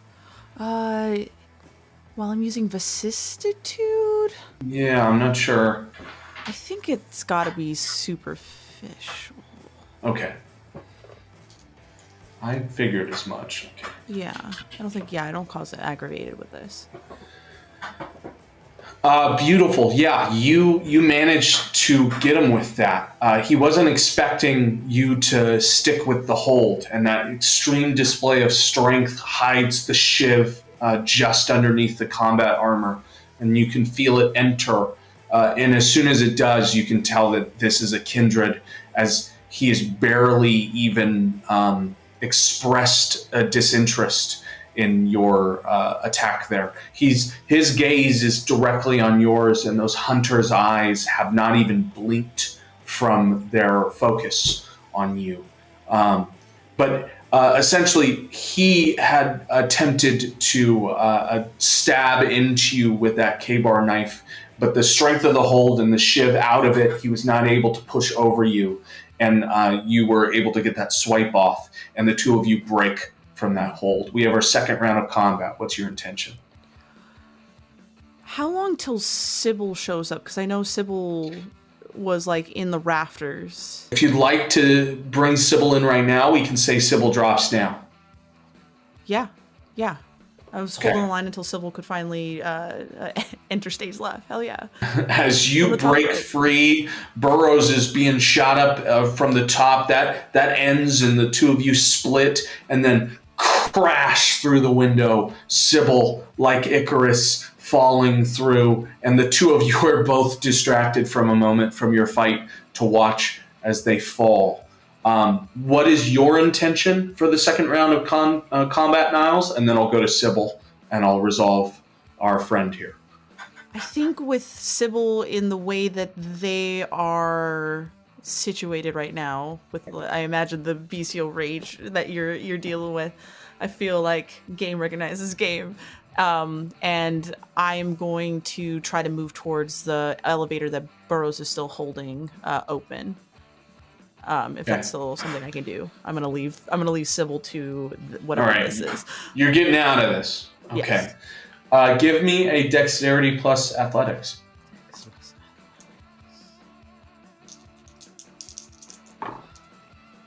That is 2 successes for me.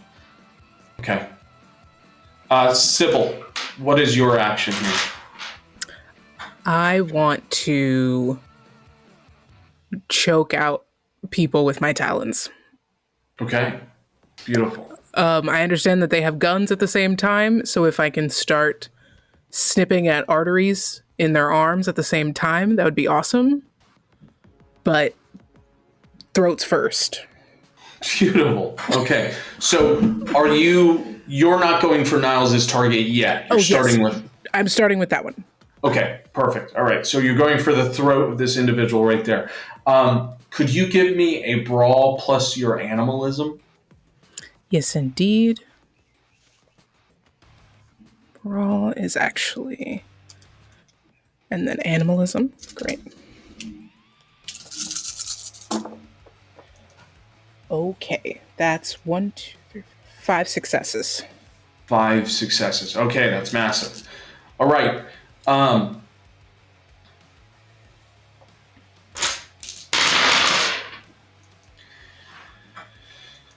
Okay. Simultaneously, Niles, you duck out of there and you run desperately for the third floor. You're trying to get up there. You're trying to escape this combat as you realize maybe you bit off more than you could chew, or at least you'd rather meet him head on another day. Sybil, you crash through and immediately heartbeat onto this individual and go straight for the throat. Describe to me, Sybil, what it looks like as you're attacking him. By no means are you killing him yet, but you're definitely getting some great hits in. Yeah, I think Niles at least sees a giant void of a blackbird that's about Sybil's size. And then talons immediately on the chest with one on either side of the throat. And I think because there isn't that much room, Sybil is just quickly maneuvering using that momentum and like slamming and dragging the body against the wall and pinning them there. Okay. Beautiful. Yeah, and just applying pressure. Awesome. before that happens, there is the quickest motion, Niles, as you're tossing your head over your shoulder. And you feel it almost as quickly as you see it. He's thrown it so fast. That K-bar knife, as hard as he can chuck it, he tosses end over end over end. And you can feel it pierce through your chest. You take 4 superficial damage. Okay. That's fine. And looking down, you can see the poke of the mahogany wood is maybe an inch away from your heart. Torpor within a moment. You're just shy. And it seems that Sybil has provided enough of a distraction to save you from torpor. Cool. Tight. Keep moving. So with 5 successes and no dodges to you, is there any damage boost from your animalism when you attack like that, Sybil? Yeah, so it was in the roll. It was in there. So 5 is total? Yeah. Okay, so he's going to take 5 superficial damage.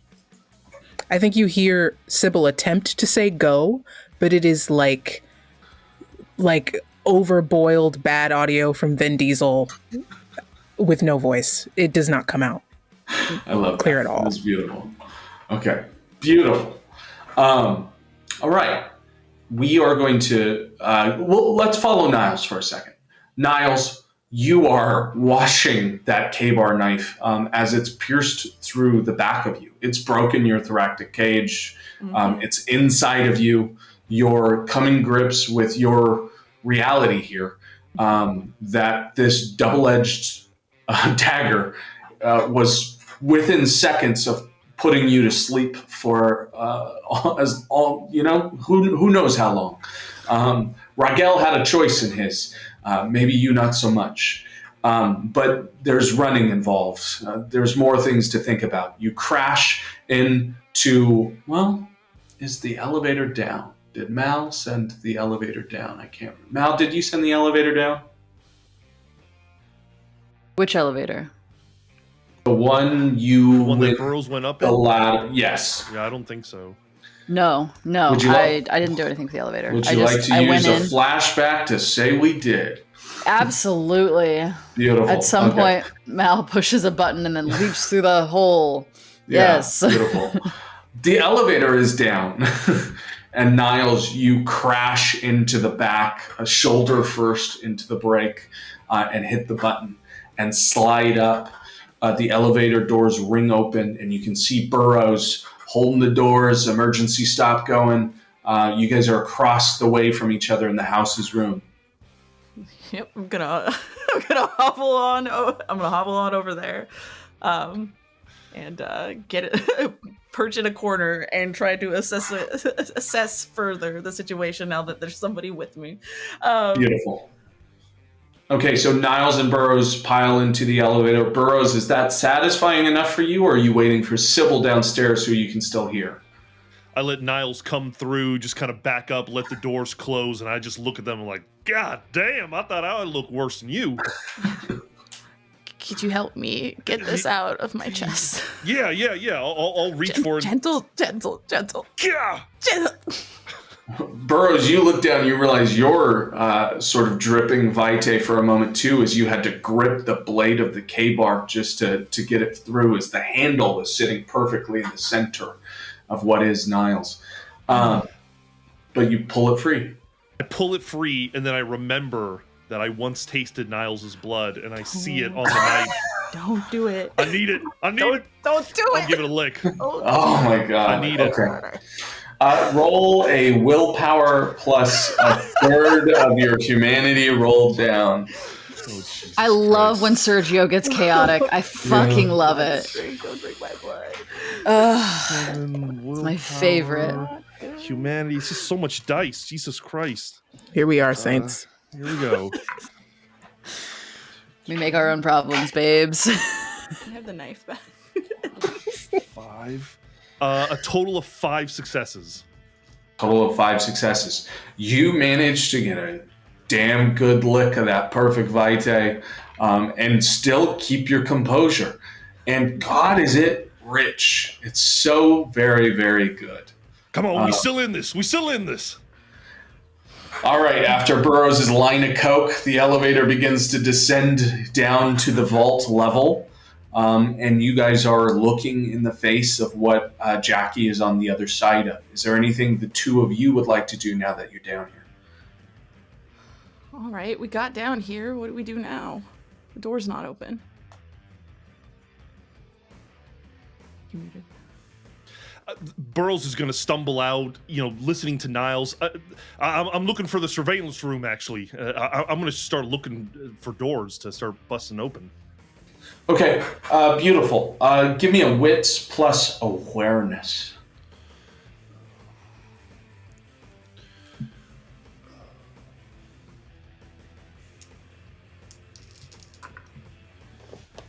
Two successes. Beautiful. There is a perfectly white corporate door on your right-hand side. You can barely even notice it, save for the handle. And as you are you throwing the door open? I should ask you first. Yeah. You throw the door open and you find what must be the house security. There is an array of monitors, all focused on the main floor for the most part, but they quarter across the exterior, including some service tunnel cameras, where you can see there is a scramble on the footage of men rounding around a corner, where you can clearly see Raguel is cascading around a corner with a shotgun in hand and 2 dead guards on the floor of what you can see clearly labeled as service tunnel. But you're in an array, essentially, where you're looking at what must be their digital system. Burrows is going to rush over to the control center and try to figure out how to unlock this damn vault. Beautiful. Give me a technology plus intelligence. Oh, fuck. Fuck. Give Elvis an iPhone. Also, just going to throw out a flashback. Yeah. Oh. Jesus. Even with the hunger die, 1 success. Okay. Yeah. He's just smashing keys. Yeah, you're like Googling vault door. Like, it's not good. The most you do is change some of the CCTV cameras. And it doesn't seem as though you're making much progress. I'm going to use my flashback. And I have paid handsomely, one of the security guards who is off that night to tell me how to open the damn vault. Okay. Beautiful. You were told by that security guard as you're crashing those keys, you're reminded of how much money you sank into that guy, hoping that the return on investment would be past the vault. And you remember him telling you that there's some cryptic fucking code, a couple digits of numbers put together that you put into the system on a program on the desktop of the server inside of that array room. If you have the code, you can get in just easy. Burrows just yells at Niles, "We need a code! Someone needs to get a code!" Beautiful. Let's go to Raguel. Raguel, you've rounded the corner. We're going to do 3 rounds of combat with you. Let's get you out of this mess. What's your intention? Can I invoke a flashback, sir? Yeah. I would like to, if possible, see if I could have strung up some booby traps to lead these cats into. Beautiful. What are these booby traps they're about to walk into? Either Claymore mines. Oh, shit. If that's possible, or, just some jury-rigged, homemade explosives to try to, IEDs. thin these numbers out. Yep, IEDs, baby. Okay, beautiful. So rather than our previous picture of you ducking around that corner in a fray, trying desperately to get away, Now we see a calculated Raguel who has baited them securely. You were always meant to be seen. It was always part of the plan. You were trying to bait them through into the minefield you'd been setting for the last hour while you were scouting. You stepped delicately in between these homemade explosives that you bought off Greece that you're still unsure of, as while you were making your way into the access tunnels, one of them went off without your intention. So you know already that these are volatile. He told you himself that he had packed some of them with his own forks from his home as a little memento for you. Love it. But these little tin can explosives you've set out in this array and managed to obscure in such a way that you are darting in between. Tell me what happens as this team of, we'll say 7 of them round the corner in this tight grouping, spaced out enough that they can get windows on you from multiple angles. What is it that they encounter? How do they see you? Are you sending an image to them as they turn the corner? And what does this look like as it happens? Yeah, if anything, Raguel is just purposely, like, almost amateurishly to try to think that they're closing in on him, like half behind cover, like leaning out super, stupidly. And as soon as they trip the tripwire, it sets off the daisy chain. And these homemade IEDs start going off, and when they blow, it's not so much the concussion of the explosion, but it's the shrapnel they send out, right, shredding through armor, clothing, flesh. Beautiful. Give me a wits plus, let's call this firearms.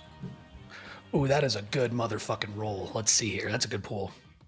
Oh, I'd like to introduce something to you guys that I should have in the past, but there's an advanced rule called the brutal attack. So when you're facing multiple weaker targets, such as like group of mortals, what you can do here is, if you want to leverage your vampirism against their weaker existences, you can make one of your dice pools an automatic 10. And then everything else you roll to meet. You can do that once a scene. So I'm introducing this now. I should have introduced it before, but I'm introducing this now.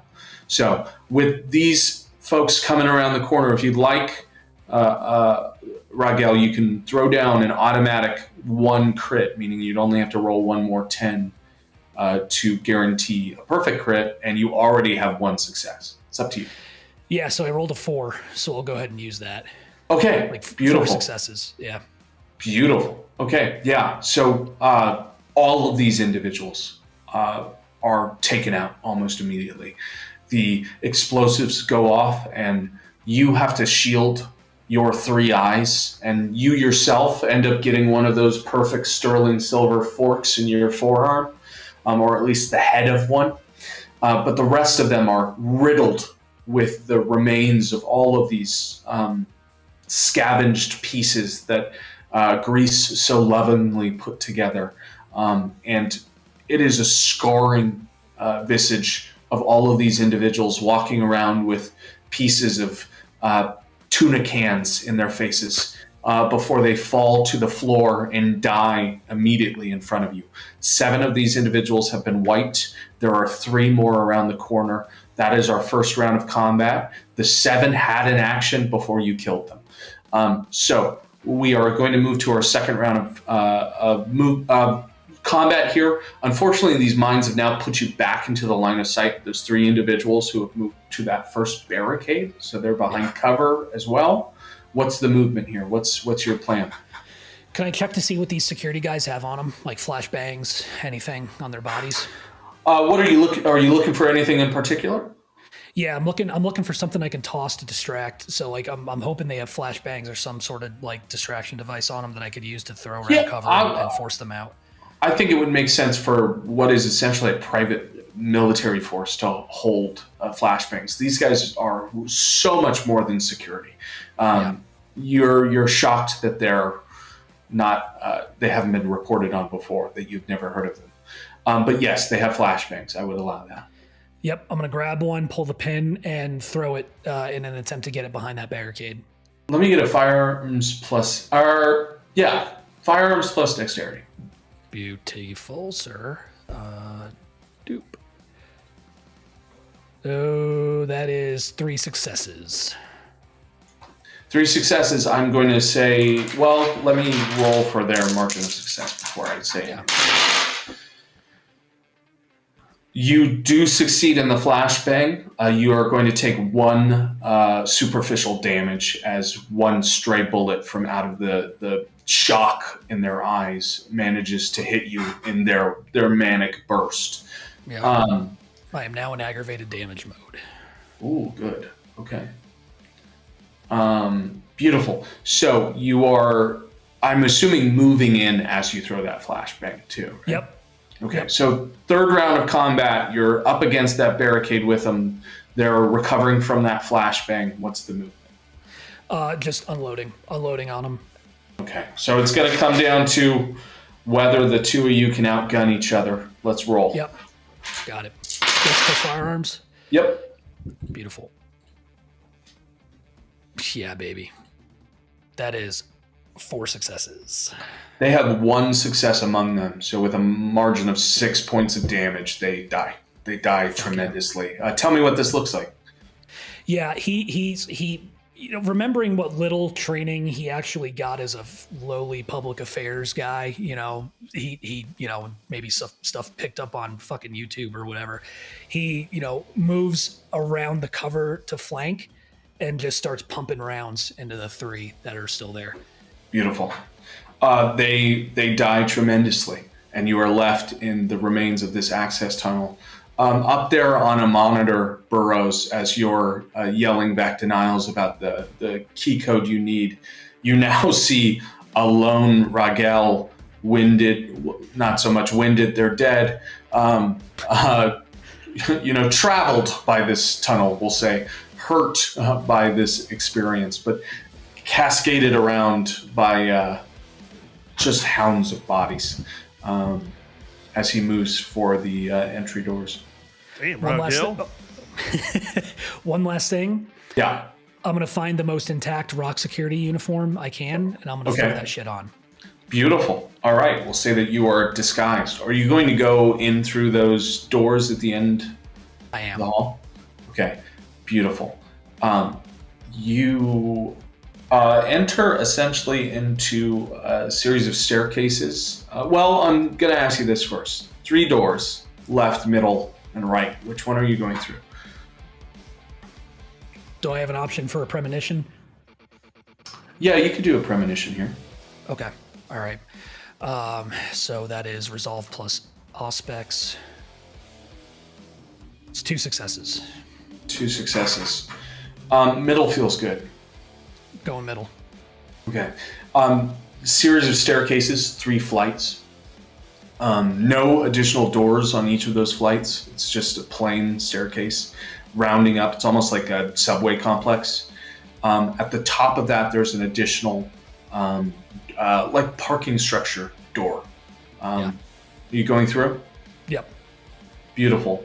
In through that, there's another hallway of this sort of white painted brick with blue lines that run up to a door that is clearly reinforced by security.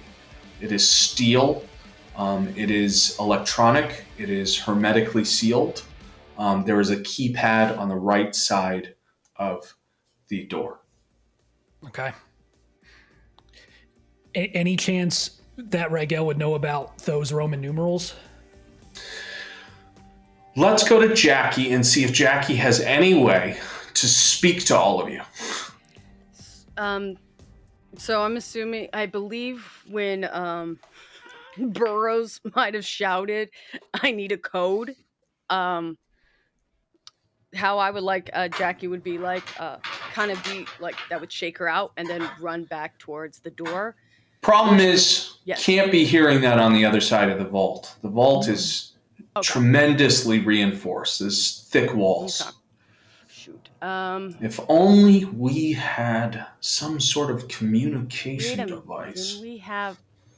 Because flashback. Oh wait, hold on, Zach. Cell phones? If only in this day and age we had something in our pockets. Technically, Hit the group chat. it's interesting because because everything on me is we see through.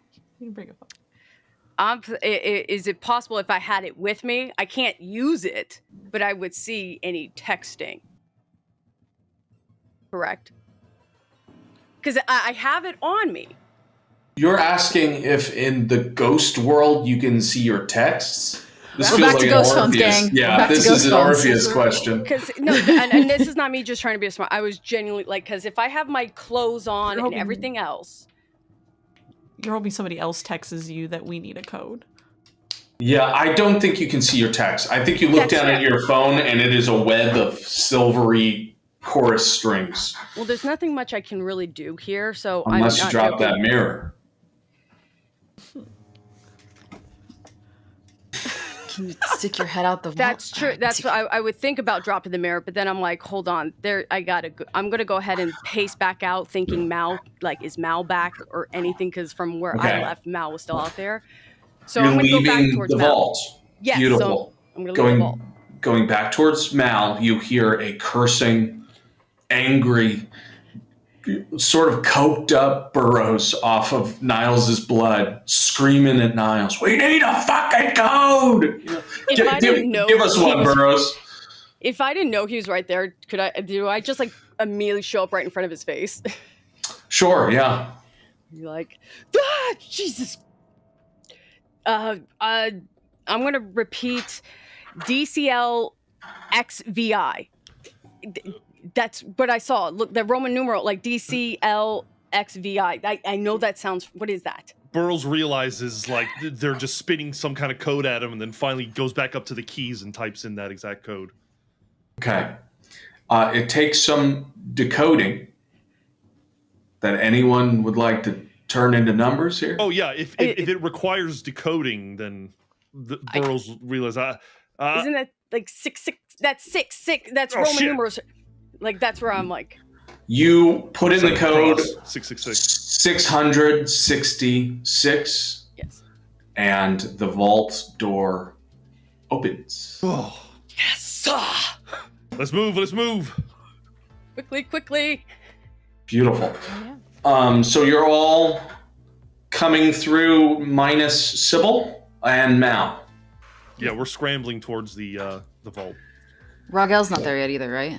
Raguel is not there yet. Okay. If possible, I will relay very quickly what I see. I'll be like, here's the money in this.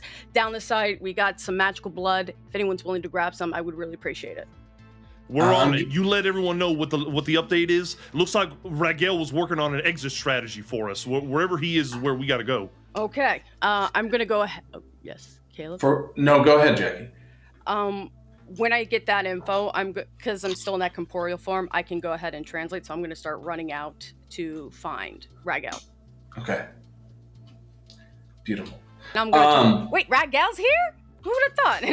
And they run out like, I haven't seen him.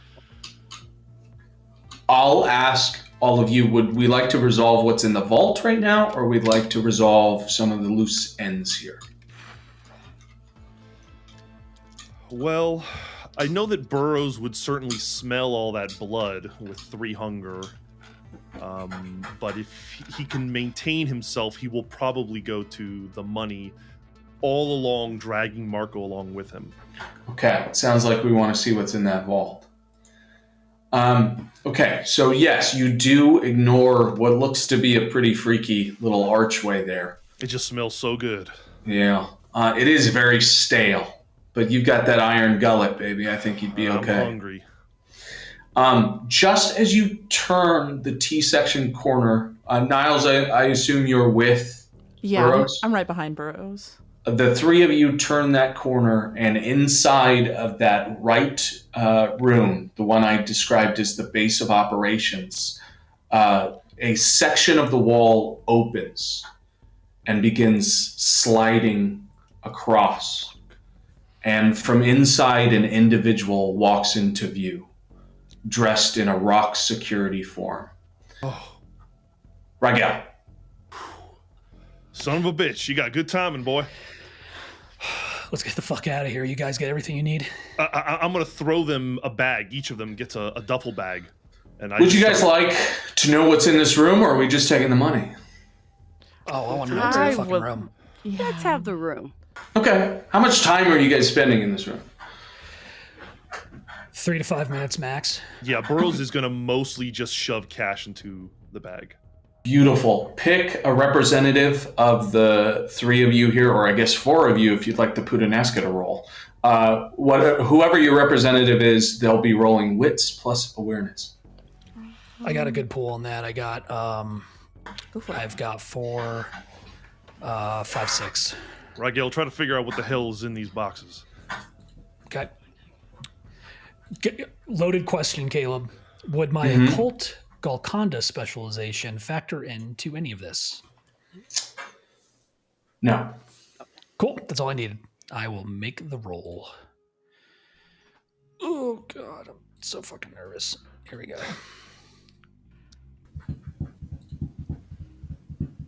Three successes. 3 successes. Okay. Would you like to know how many of the things you found? Sure. You've found 5 out of 6. Beautiful. Let's discuss. Emptying the vaults, you have accounted for what you believe to be $1.9 million in multiple denominations.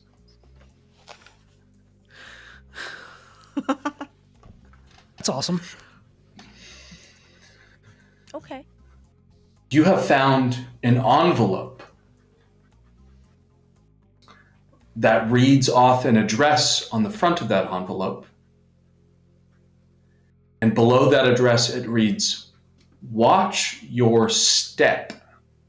The letters W, S, and E are capitalized. You find a briefcase, unopened, but unlocked. You find a very expensive, well-pressed suit, still in its casing, designer, with matching tie and cufflinks. There is a noticeable stain along the collar that it seems someone has tried desperately to remove. You find a silver-tipped cane, the palm of which is adorned with a crown. It is expensive and gaudy, but beautiful. And finally, you find a VHS tape, labeled neatly with a tab of tape, reading, "Teresa's." Okay. Bag it and dragon, baby. Let's do this. I assume you guys say again? 1.9 million? $1.9 million, which loosely translate, if you were to split it 7 ways, about $275,000 for each. Fuck yeah. Cool. You could get a nice little down payment on a house, guys. Yeah. Beautiful. Are you guys taking all of this out now? Are you taking the service tunnels now?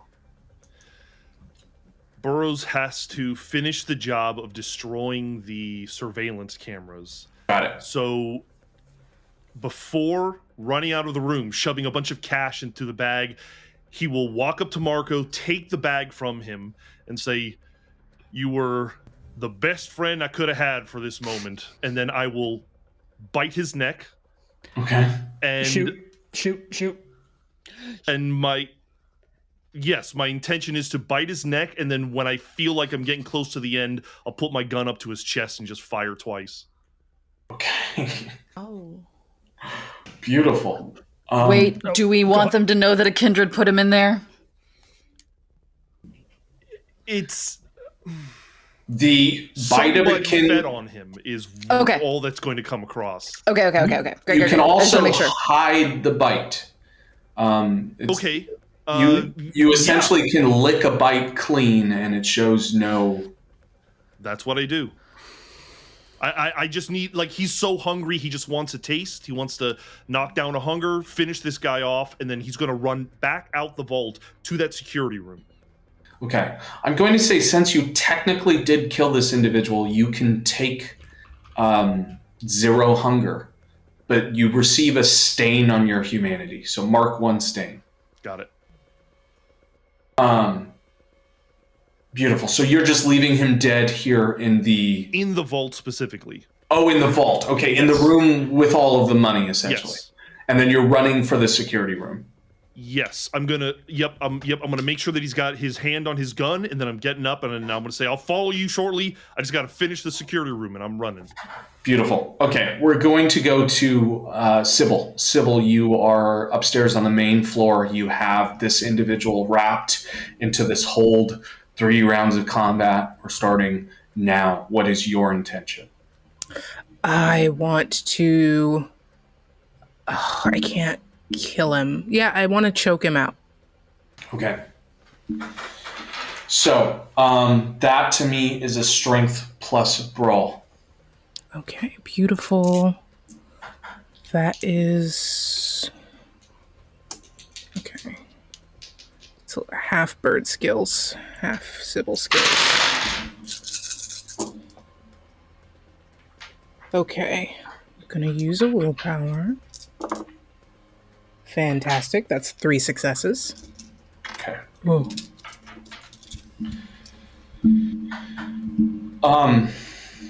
Okay. With a critical success, I have the margin for success over your 3. Okay. You are going to take 8 points of superficial damage. As you are slung in close, you are choking the life out of him, and he is absolutely going to take those 3 points of superficial damage himself, but he does manage to reach out, grab that rhino revolver from his side, pull it up to the beak of your bird brain, and pull the trigger twice as hard as he can, soft pulls, and you can feel this spray. If you had anything up there, it'd be blowing out the back of your head. He gives you the Adon special, and you can feel this immense amount of pain as you take 8 superficial damage. Mm-hmm. That is your first round of combat. Okay. We move into second. I'm going for biting the hand that has the gun in it. Okay. So in an attempt to disarm or to hurt, I should know. Disarm. Okay.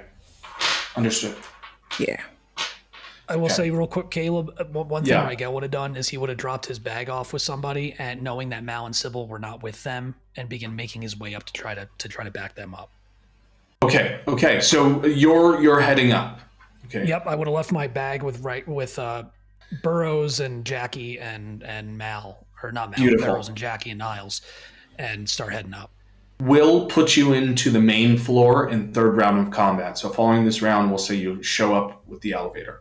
Mal, is there anything you'd like to intend to do in this section? We haven't heard from you in a while. Is there anything that you would like to be a part of here? I know you kind of lost the thread on Adon up there.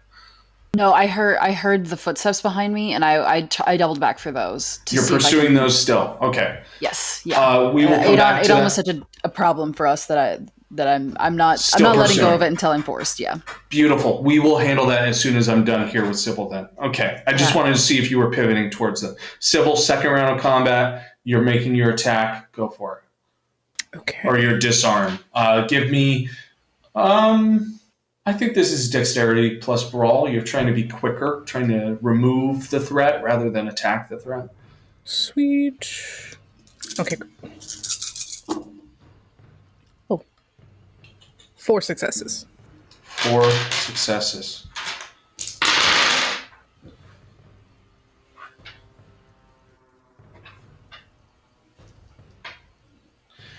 Okay. Give me 1 second. I just need to check how this works. Mm-hmm.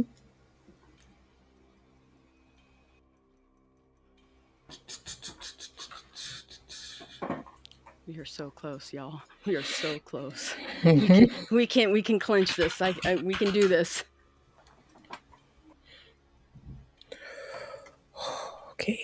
Yeah, I think while all of this bunker stuff is happening, you just see like a 5-foot tall bird swinging around a dude all over the dance floor.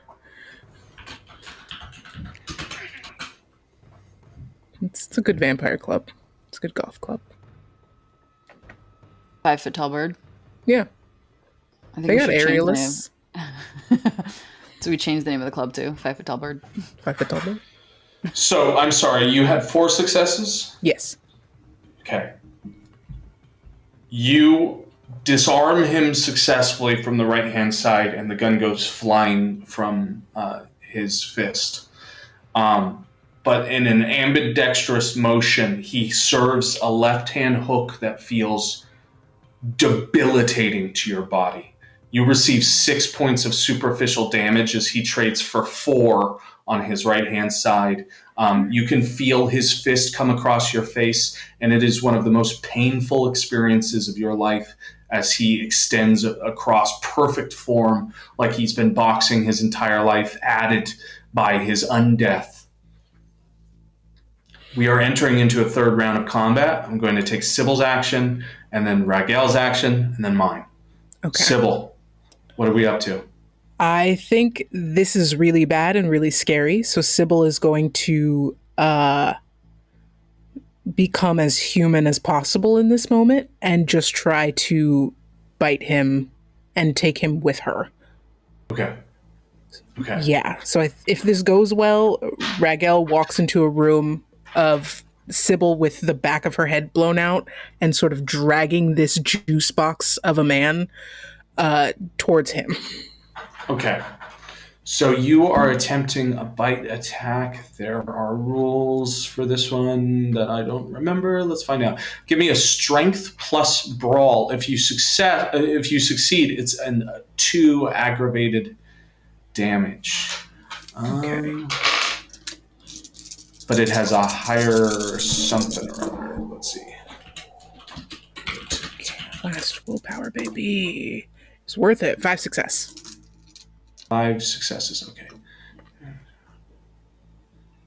Give me 1 second. I just want to look up and make sure I'm doing this correctly for the bite attack.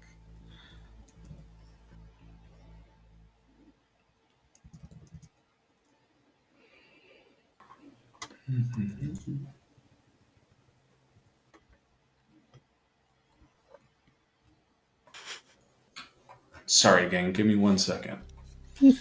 No problem.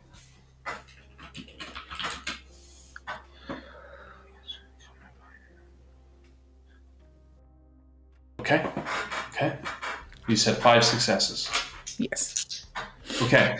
Raguel, your action on the 3rd round, you round out of the elevator. You're coming through onto the main floor, and you can see them over by the bar. You think you can get over there within a turn. Yep, I'm gonna rush over, and I see Sybil's in kindred form, human form now. Okay, so I can clearly identify Sybil, but they're locked in with the pit boss, so incendiary round's probably not a good fucking idea. So I am going to get as close as I can, and I'm going to attempt to quell the beast in the pit boss. Okay. Can you give me the specifics again on what Quell the Beast would affect you? I can indeed. So by locking eyes with the target, the vampire cows their inner beast into temporary slumber. Vampire's bestial urges temporarily abate for better or worse. Would that apply here?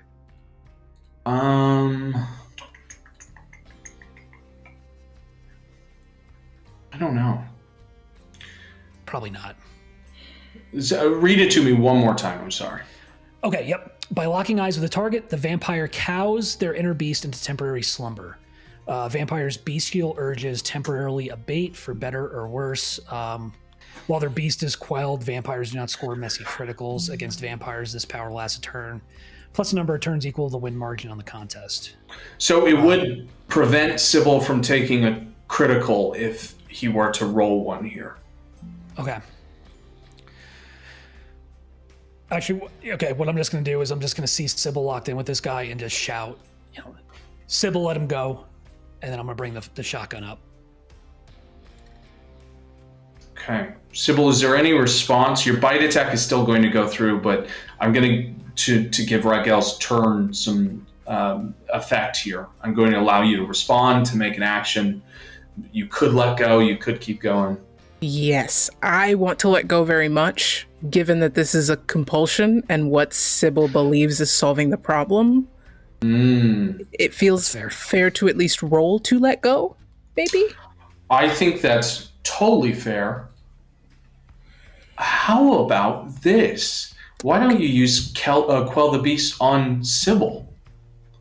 Oh, that'd be helpful, actually. Yep, I'm gonna do that. I'm gonna lock eyes with Sybil, and I'm gonna do, and it's my charisma plus animalism versus Sybil's stamina plus resolve. Okay, great. Okay. All right, let's do it. So, okay. Okay. That's 3 successes. That is also 3 successes. Oh, shit. But meets beats? I don't know. Or I don't know if we that could crosses over. willpower. Yeah, let me roll willpower. I got some willpower to burn still. Okay, good. I do not. Okay. I think it is meets beats. Yeah, let's spare your willpower. Let's say meets beats. Okay. Raguel, tell me how you help Sybil out of this compulsion, this overthinking, this need to succeed, this detriment to their own health.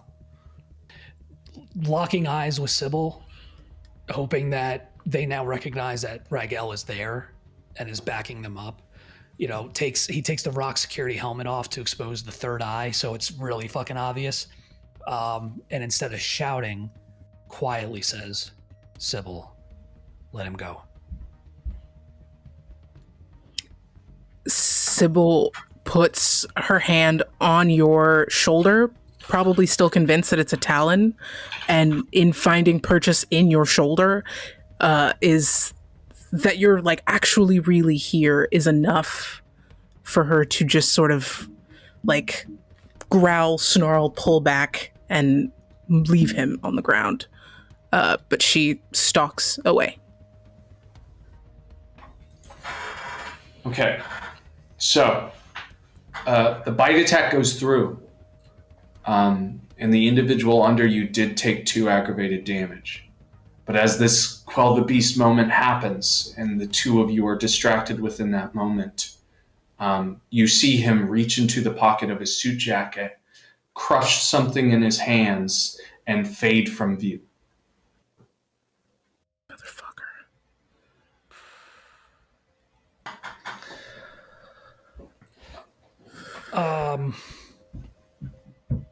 Do I have time to like unload a couple rounds where in general where that pit boss was at? Yeah, absolutely. Actually, I'm going to use Sense the Unseen. Okay. And that is 5 successes, baby. Do I contest that? Yes, I believe so. Let me see real quick. Sense the Unseen. It's against a difficulty you choose.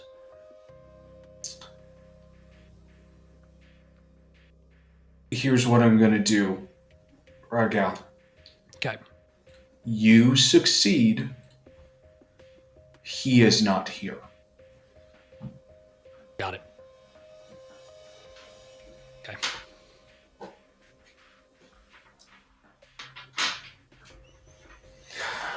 The 2 of you are still in a room where these individuals who had been watching their boss have this tete-a-tete with first Niles and now a bird.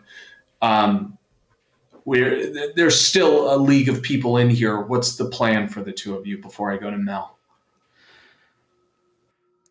How is it? Well, it's obvious. Sybil's in rough shape with the back of their head blown out. Yeah. This is a dumb motherfucking idea. He's gonna. Can we say like one of the wounds he incurred was on like an arm, a wrist, like somewhere? Oh yeah, she put her nails in your shoulder. Yeah. He's just gonna say you need a drink. That's a dumb idea. You're fucked up. I don't think there's room to talk at this point. They have taken, at this, I think it's like 14 points of superficial damage. Yeah. I think they bite your shoulder. How's your willpower looking, Sib? I got one of them. I'm going to give the two of you, I'm just going to explain the situation to you. For this frenzy test, it uses your current willpower. Mm-hmm. That would be 1 plus your third rounded down humanity. What kind of a pool is that? Okay. Third rounded down humanity. That's a pool of 4. Half are hunger die. Okay, give me 1 second.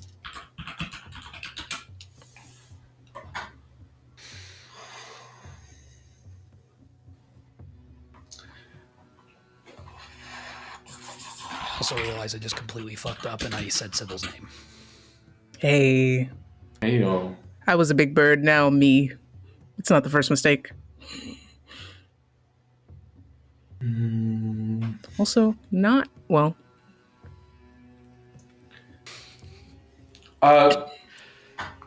Oh, shit. Sorry, Raguel, what's your... No, you're fine. What's your Bane severity? 2. Okay, so I'm just putting it out here. You have a possible pool of 4. The dice roll is a 4. So as you drink from this, you need a perfect success here, or you will uncontrollably drink from this person.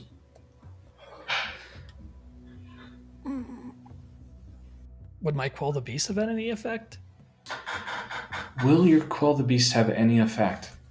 I think it said it lasted for a turn. Yep, stand by. One scene, or a number of turns equal to the test margin plus 1. Test margin plus 1. We matched. Okay, I'll reduce the difficulty of the pool then. Since there's no real rules for what Quell the Beast would do in this situation, I think it's fair that you have a dice pool of 4. Your DC is now 3. Okay. Okay.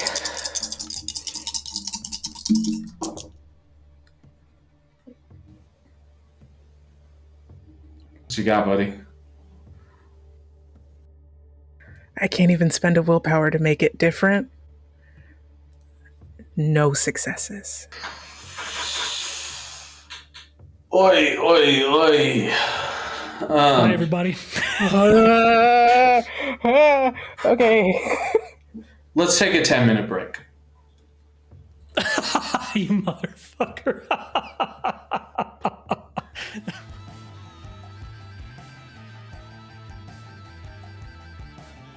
Slurpee. So the nature of this is that the Salubri blood causes your Bane to trigger, Raguel, meaning that it is exceptionally difficult to deny the sweetness of you. That means that, Sybil, your perfect failure of the frenzy causes you to drink every single drop you can get. What this becomes is a struggle. We're going to go into a round of combat.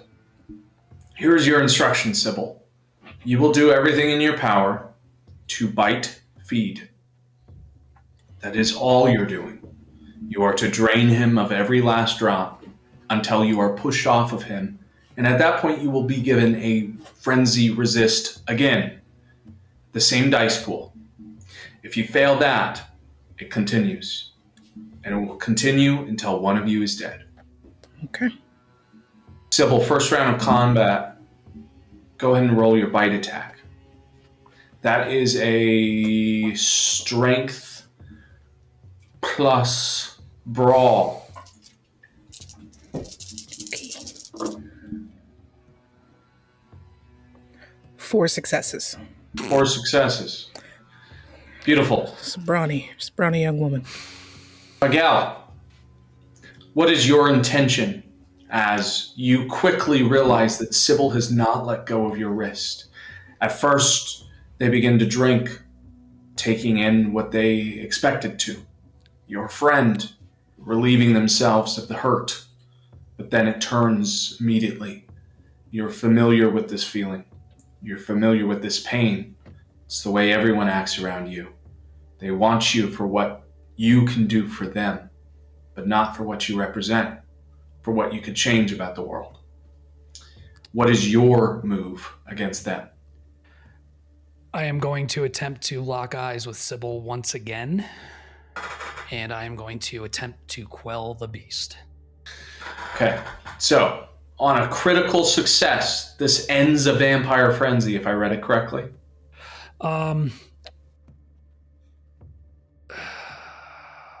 Yep.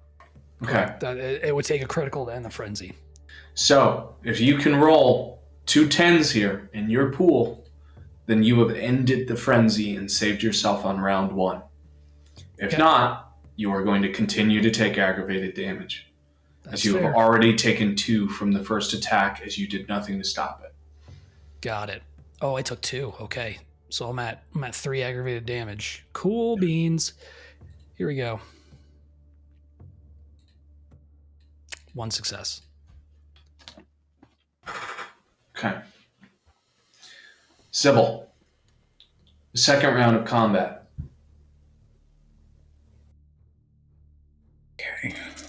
Okay.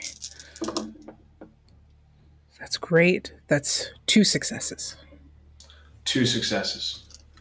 Raguel, your response. I'm going to attempt to push Sybil off of me. Okay. Give me a strength plus brawl. Okay.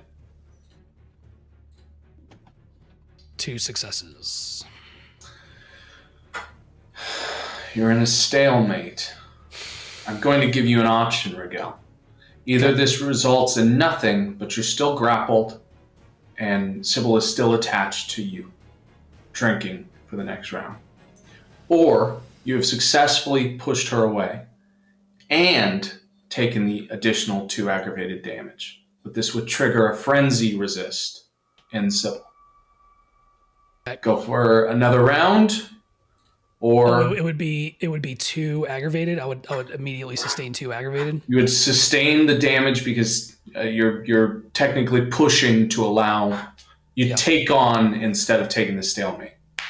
So that would fill up my health bar with aggravated damage, which I think puts me in a torpor, right? Yes. Okay.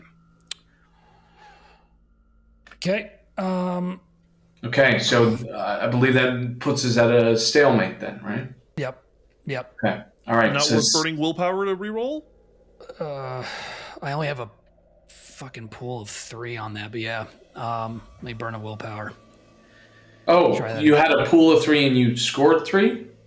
No, I scored 2. Oh, well, I would, yeah. All right, let me try that again with the willpower. Got it. Yeah, no, that's 0 successes.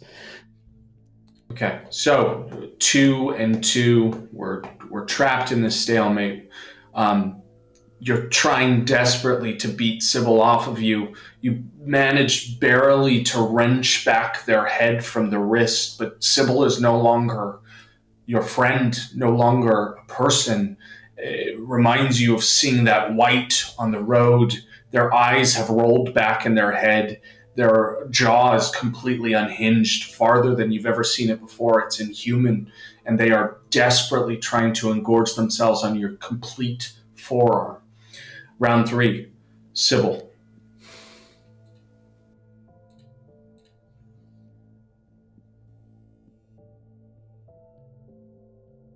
Okay, 1 success. 1 success. 1 success. Yeah. Raguel, your action.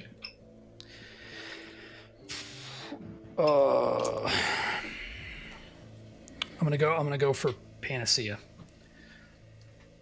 See if that works. Okay. Give Sybil some willpower back. Okay. So, Panacea, you're desperately trying to empathize with Sybil. This gives back willpower. What does Sybil gain particularly? So it's against a difficulty of 2. I rolled 4 successes. It restores a number of superficial willpower damage levels equal to the margin on the roll. So if I rolled 4, that means 2. Okay. Did you already roll, or? Yeah, I got 4 successes. Okay, so there you go. So what I'm going to say is, what does this look like first? Raguel, what does your panacea for Sybil represent? What does it look like? It's more of an unspoken thing.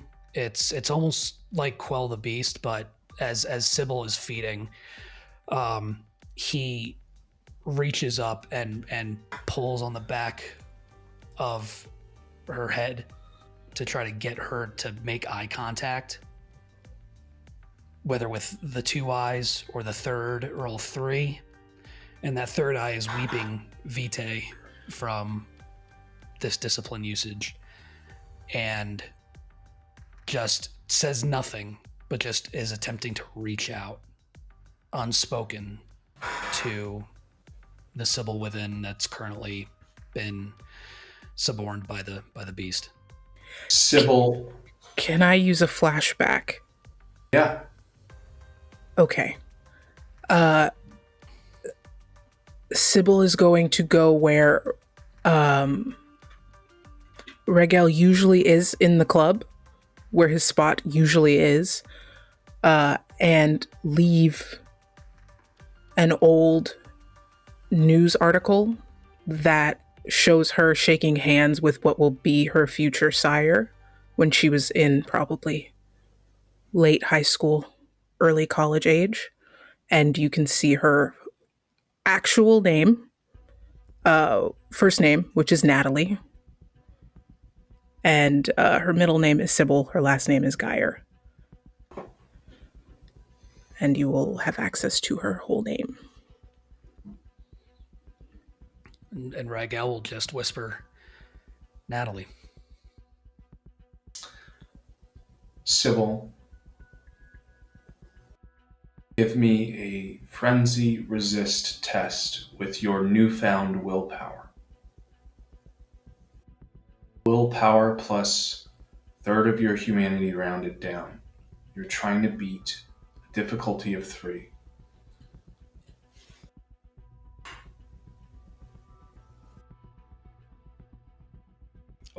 You're muted. That's 5 successes. It's 5. That's all of them. It's the full pool.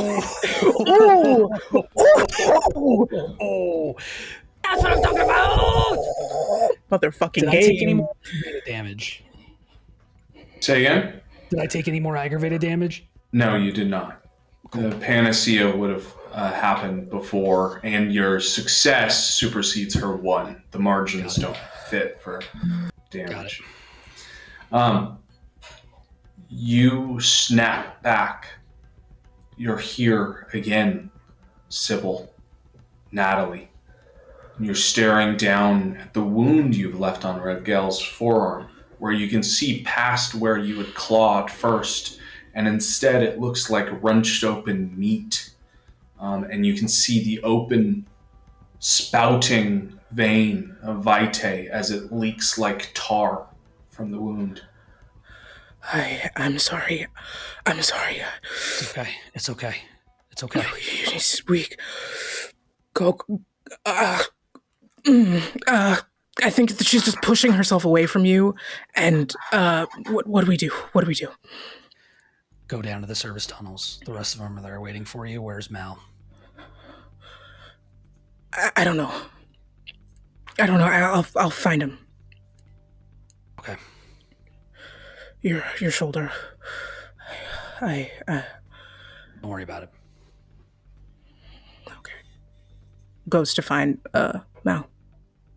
Okay. And I'm going with Sybil. Okay. To back them up and find Mal. Okay. Could I just get a quick dexterity plus athletics from the 2 of you as you evade the remaining forces of the Rock security force? As you guys get out from that shelter from behind the bar. Okay. Does my uniform do anything for me? I think at first, it definitely lowers the DC.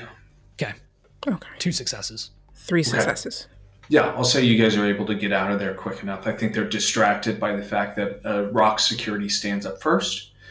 And then when the two of you start moving as fast as you do, it's too quick for them to react in a way that's meaningful, especially with you two being kindred and as fast as you are. You make it to the elevator and you go up, but up even further, Mal has resorted back to the steel steps in that steamed, piped room in essentially the attic of the Silver Dollar, pursuing footsteps. You're back at the foot of those stairs. Down this path, there is a right-hand side further into these pipes, a left-hand side through an access door, and then the door and ladder you came through. I'm just listening for where the footsteps were going, following along with them, and trying to catch up to Beautiful. whoever's wandering around up here. Got it. Could you give me dexterity plus investigation? Dex. Actually, could you give me dex plus awareness? There's more awareness. Awareness. That's great. I can do that.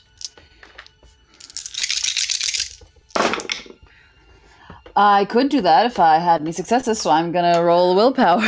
That was a crazy pool you just rolled to have no. That's I rolled a crazy 6 dice. Nothing. That is a lev roll if I've ever seen one. Yes, it is. Hello, I'm here. 1 success. Okay. All right. We'll take it. Listen, whatever was here, you think might be gone by the time you turn the corner. You're pursuing down the right passage through the labyrinth of pipes, and you get blasted in the face by this display of steam. And by the time that you get your bearings back, you're no longer hearing the steps. You're not hearing anything.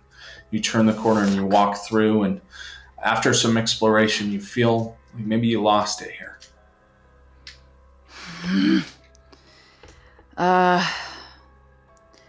I'm... Okay, hold on. I have a thought that's a little bit nutty. Okay. So, I have Umbrous Clutch. Yeah. Which means that I can drop someone through their shadow.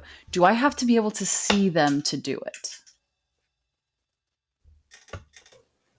Well, I imagine you'd have to see their shadow. So, yeah. Right? Okay. You got to see their shadow, so you have to see them. Or no, that's super at the very fair. least, you have to see their shadow. Yeah. Okay, well, you have to ask. You simply must ask sometimes. Because otherwise, I think Lasombra would just be dropping everybody through their shadows. Yeah, for sure. Like across the globe. For sure. Then I think Mal is going to lose some of the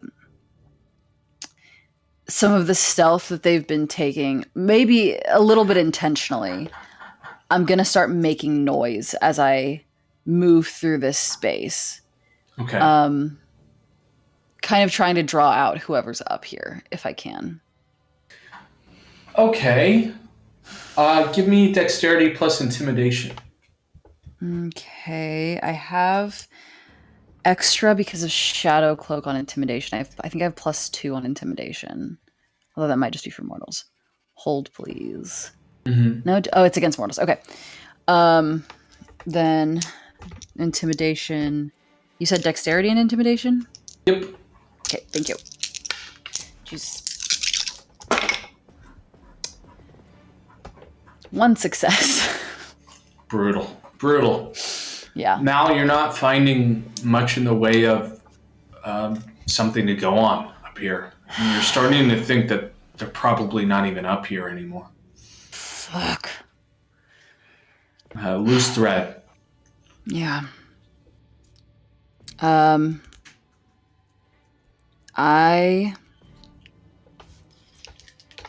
Okay.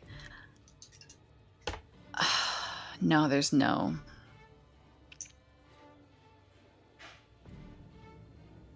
No, okay, that's dumb.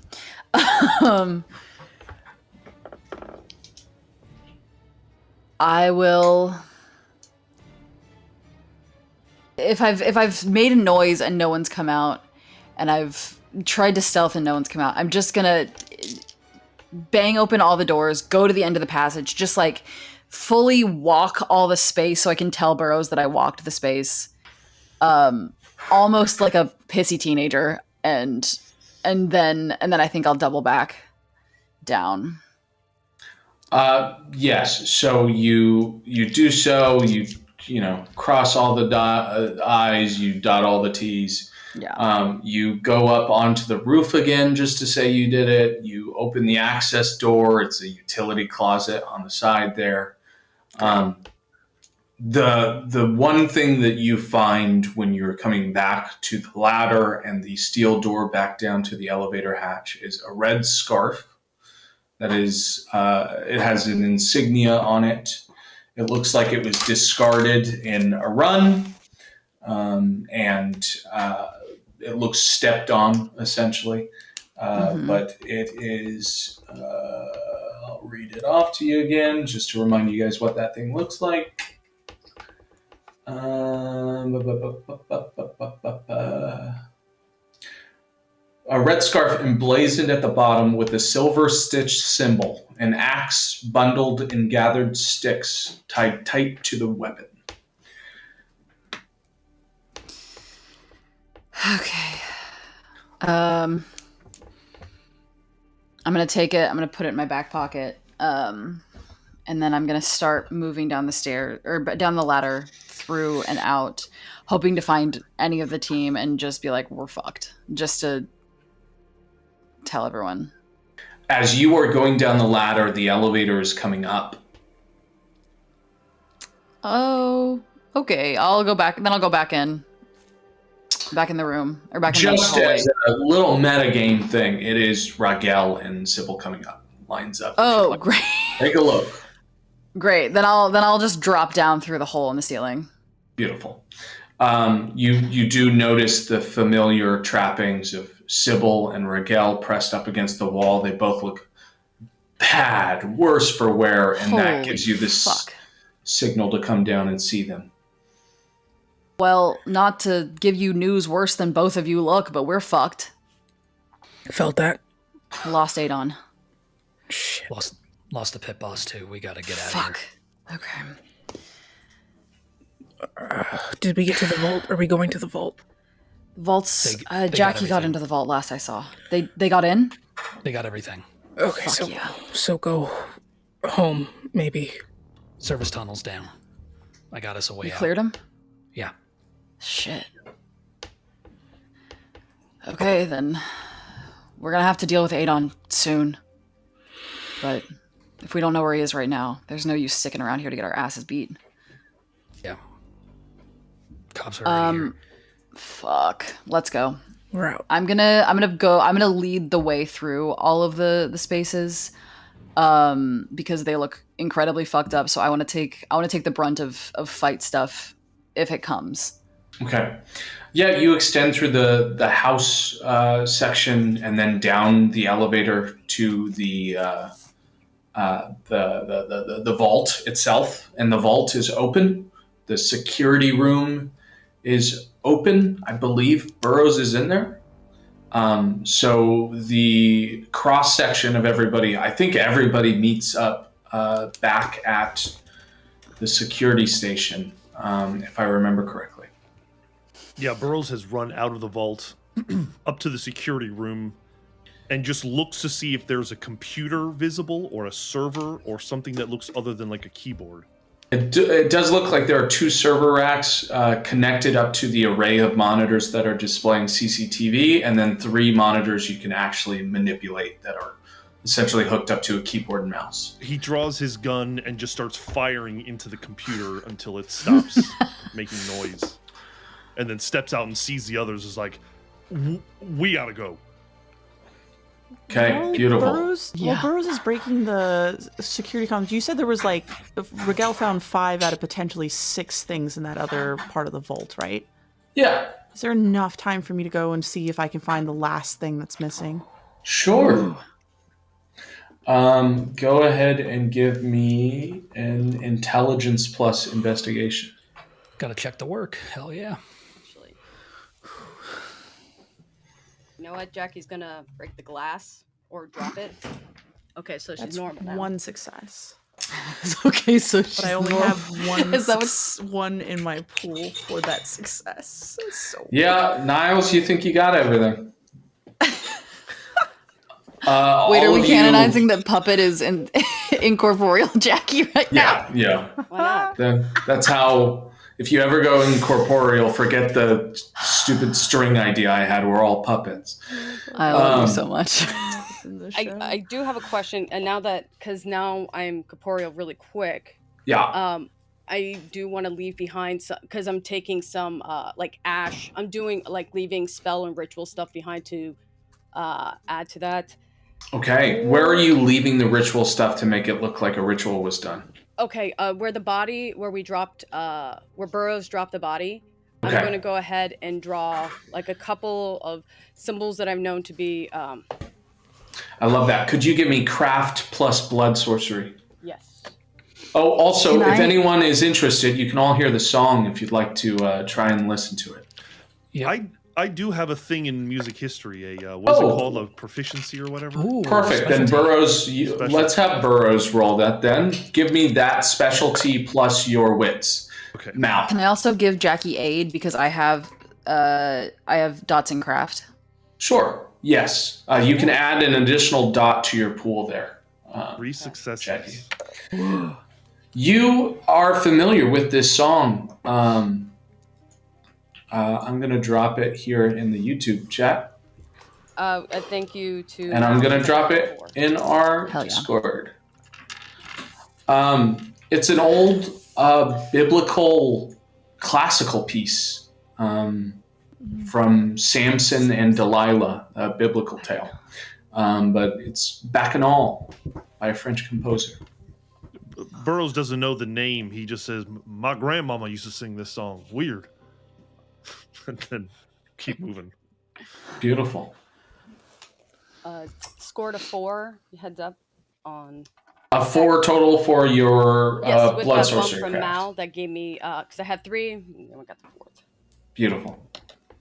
Is there anything else we would like to accomplish down here in the vault? I want to grab one more. I want to run and get that vial. I'm gonna go and fill like a. You're going to go fill a vial full of the blood from Yep. the fountain room. Yep. Are you touching the blood? No, because I have I have like gloves for that.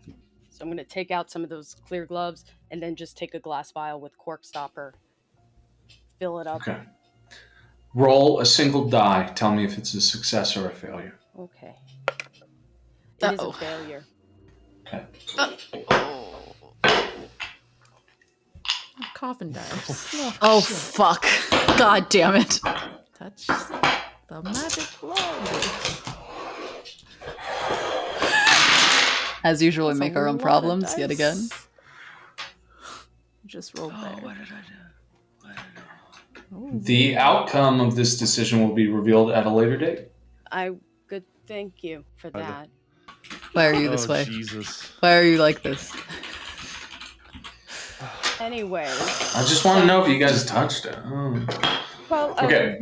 Jackie trying as best she could. She thinks she does maybe. And You then- have a file, a full, almost like poultice of that stale blood.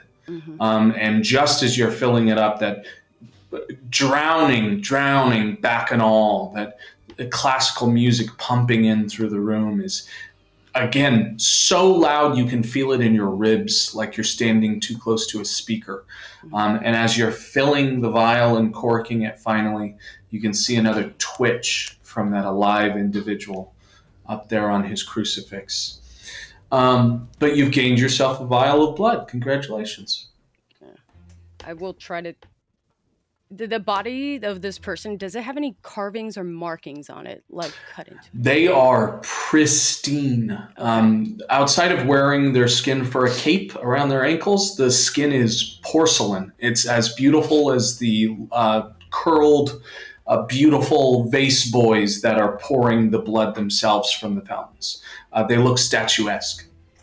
As much as I would like to look at them further, I think it's time to go. So I'm going to go ahead Yeah. and back out and grab One thing you do notice is that the flaying, the work, as well as the spouting on the other two is clinical in its work. It's meticulous. Somehow it's clean. That's all I'll give you. Okay, thank you. Anything else we'd like to do here in this beautiful vault of ours in the bottom of the silver dollar? Burrows Peace is making out. sure that everyone at least has one bag, preferably 2 bags, and we're running out the back. So, if I'm to be believed, you all are walking out of here with $1.9 million, an envelope with a key ring with 3 keys, a note that reads off an address below it saying, "Watch your step," a briefcase we haven't opened yet but is unlocked, a very expensive, well-pressed suit, a silver-tipped cane, and a VHS tape labeled Teresa's. We cool with that? Okay. And we're leaving through the access tunnels. Ideally. Okay. This is what I'm going to ask of you to make your grand escape. And it will be very simple. I need all of you to make a stealth plus dexterity roll. And as long as 3 of you succeed... If I cast Shadow Cloak, can I give help to everyone? You can give help to yourself. So Okay. that you can help be one of the 3 successes. Then yes, I will do that. I believe Or that shadow cast, Sergio shadow. either has a 1 or succeeded. He has a 1. Okay. I have 3 successes out of 4. 1 successes out of 4. 4 successes from Jackie. 4 successes from Niles. 1 from me. Oh. The boys 5 repping the successes 1 from- squad. Mal makes 3 successes. Niles, Jackie, and Mal lead the pack in the exit. Raguel is in charge of directions and has mapped out the service tunnels out through and back into the sewers. And it is a long trek, but guided by the stealthy hands of the 3 individuals in charge, you believe that there are no pursuants.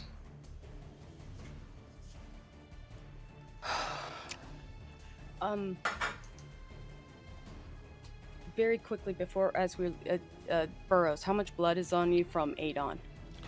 A lot of blood. Well, I don't even know anymore if it's me or him. I shot him in the head, so there should be a little bit on my face, but...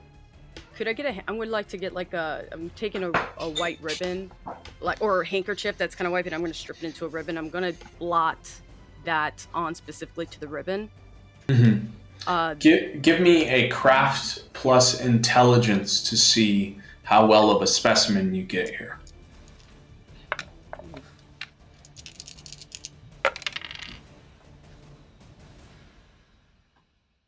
I great. My question, when it's the 2 red, and it's not the skulls, but I got 2. That's a crit. That's It's a messy critical. So messy critical plus 1. That's doubled up. 4, You're at 4. 5 successes. Okay. You think you got a good specimen.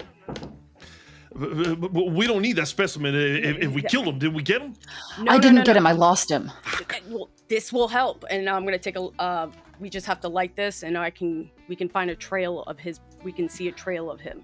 All right. Well, wait a minute. So, some of us are so fucked up. I don't think it's smart Let's to get go out after of here. him. But yeah, I'm not fucked up. I can go after him. If you show me, if you tell me where to go, I'll go. I don't think we should waste any time. No. As we're running out, the main thing is trying to get that as we're running out, and that's all I would really need to do. As long as we get out safely after this. So Jackie Burrows would insist as we are moving. Mal and I can go after him. Lap that Tell us where sucker to up. go. Let's find out where he is now. Okay. Smoking like a little, one of those like big lighters, and then I'm gonna just go ahead and light it on fire. Yes. Forms of ritual ribbon. Basically, I just have to catches on fire. Once it's consumed, the ritual takes effect, which basically a faint trace of the target, even in areas where they left no tracks, Basically, it allows a track for us to follow.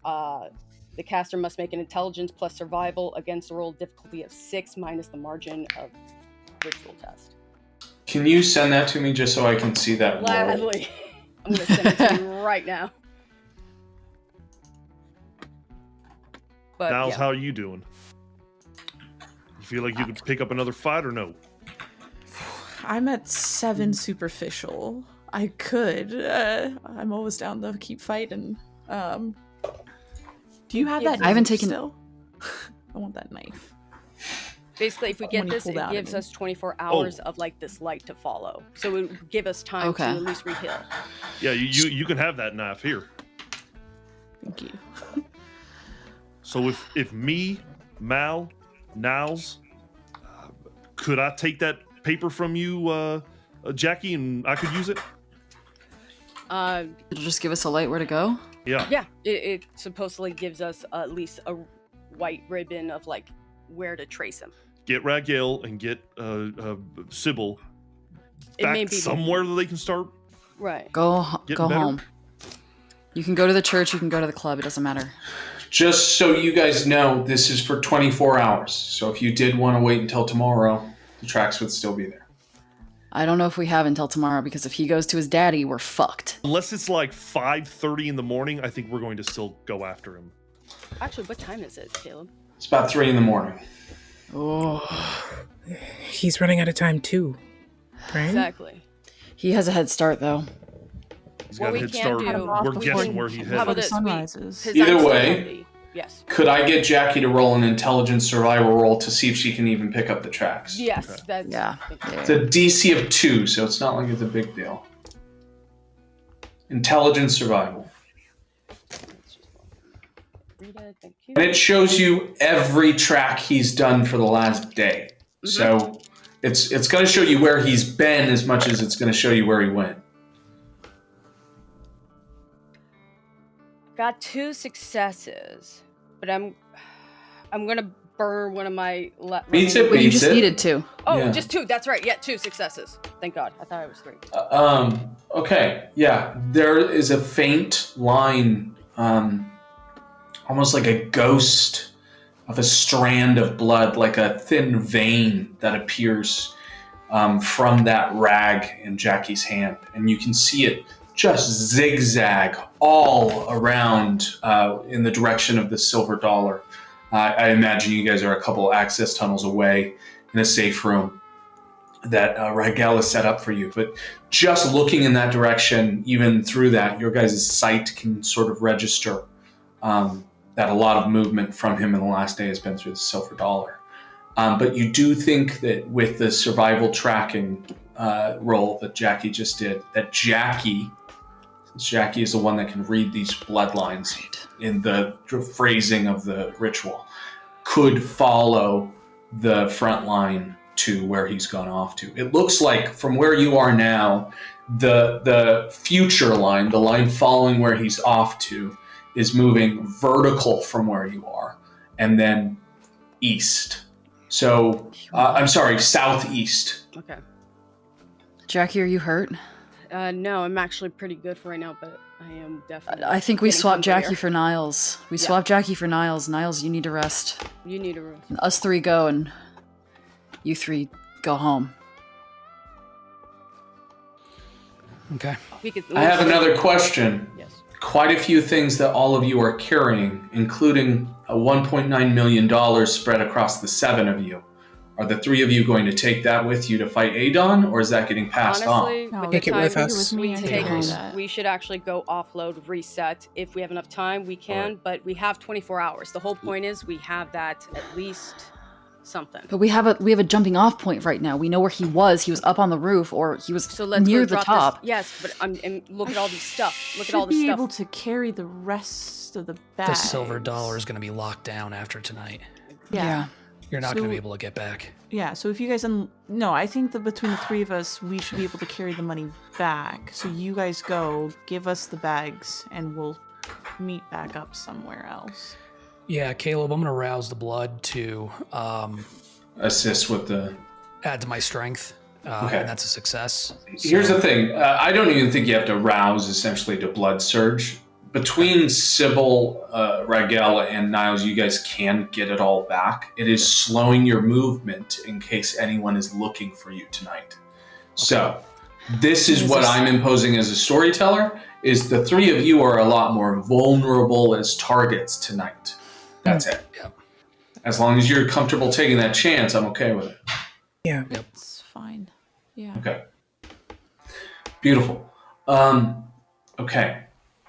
So, all of the items are with the three of you, and that means that Jackie, Burrows, and Mal are heading off in the direction of that red, thin line. Okay. Here's what's going to happen. The three of you exit through a set of staircases that Raguel takes you to.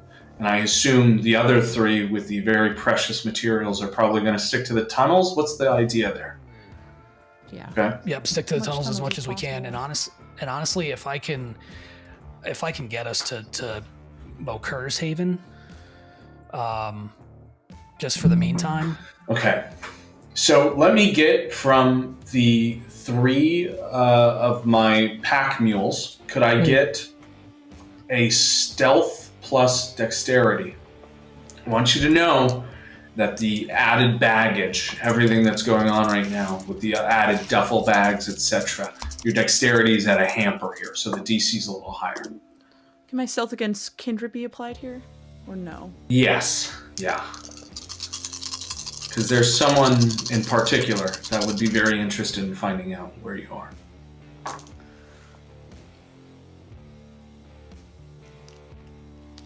Two successes. 2 successes. 5 successes. 3 5 successes. successes. Damn. 3 successes.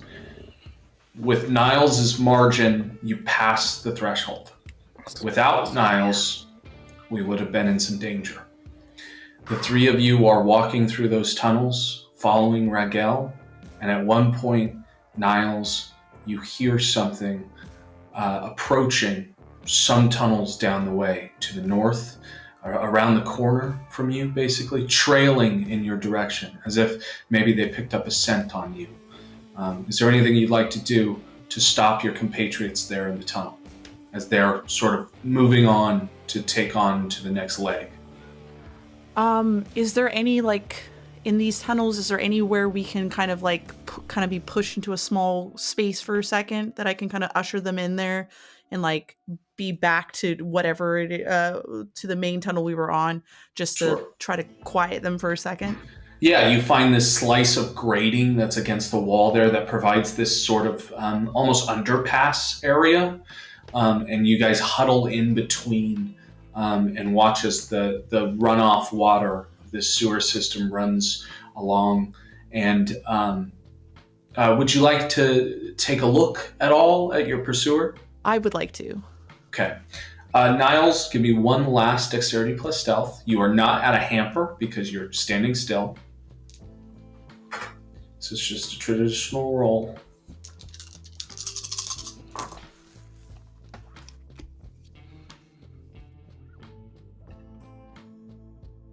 Three successes. 3 successes. You peek around the corner and you catch the light in his eyes like you did in the house floor of the casino. That man in the black suit, the flak jacket, the gun at his side, the empty sheath where his knife used to be. He's ragged. He's a little hurt. There's a chunk of his neck taken out where Sybil got him. He stands still for a moment, and you could swear he's staring directly at you. But it's so hard sometimes in the dark to tell what's real and what's fiction. You hold that gaze for the longest, and then he walks in the opposite direction, away from all of you. Can I shoot him in the back with the dragon's breath? If you'd like to.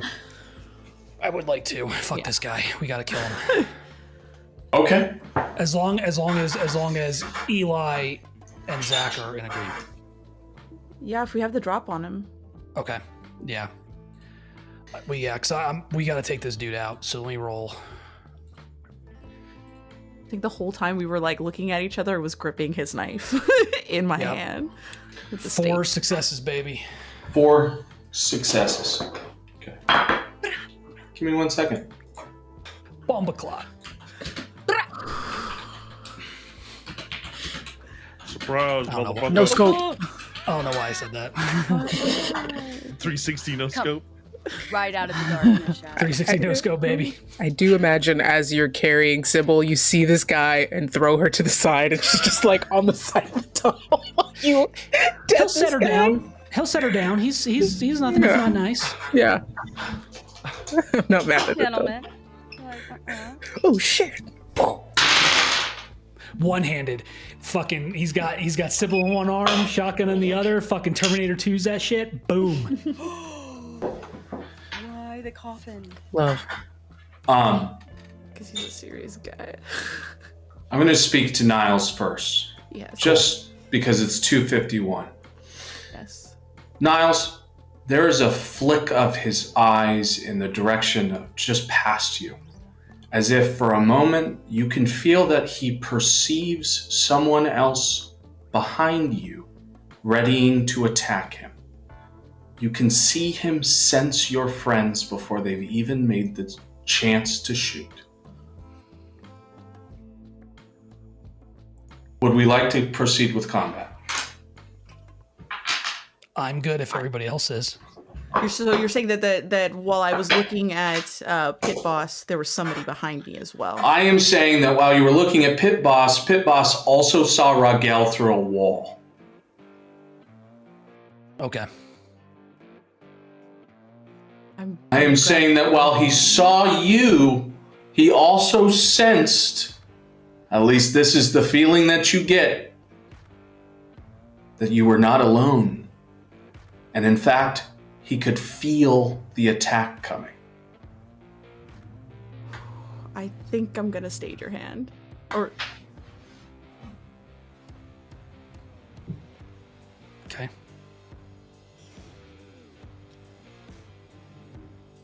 I'm gonna hold you from firing because I think no longer that is a good idea for us to be doing. I think everyone should remember that you're cowards and that you've lost today. So Yeah. just know that. Yeah, I'm just that added sense just Niles would know better than to challenge something much bigger than ourselves in our current state. So I'm going to try to put your hand down, and I'm going to move us in the way we were originally going to go and get out of here with the money. Yep. Probably a good call. Good call. Yeah, just a big ass look of fear on my face. So, the other three, up through access stairs to the streets of Fremont, some blocks down from the Silver Dollar, following that thread. Jackie, as soon as you get up to the street, you realize, you come to your senses, and the tracking makes sense. It's moving fast. Right. He must be in a car or moving much faster than one. Okay. He's moving southeast from here. You'd guess in a through line, if he was a bird flying diagonally, he'd be going just right of the strip. Okay. Oh. He's going to the strip. I got Baby Blue parked nearby. Let's go. All right. Is he going to Elysium? Not if we don't get to him first. First, let's All head right, down. let's go. Shotgun. I'll be your Fine. direction. Beautiful. The three of you hop into Baby Blue. Burrows punches it. What's the song that's playing on the radio, Burrows? Anything? Oh my god. Fucking Burn Baby Burn Disco Inferno. There you go. A Disco Inferno takes off as you guys peel out of Fremont Street in the direction of that red thread. Jackie is whispering directions to you as fast as they come to her, and you guys are peeling right and left to try and keep up with that thread the best they can. I'm going to move time forward a little. The three of you arrive at Mokur's location. The three of you have secured the items with him. The three of you are safe. The other three are bidden into this gigantic chase across Las Vegas. Sybil, it is quiet. It is dark. It's wet. You're hurt. You're not hungry. You're alone. And you have not had a chance to see what they found. Are you interested? Yes. You search through everything. Oh, yeah. You find a VHS tape. It reads Teresa's.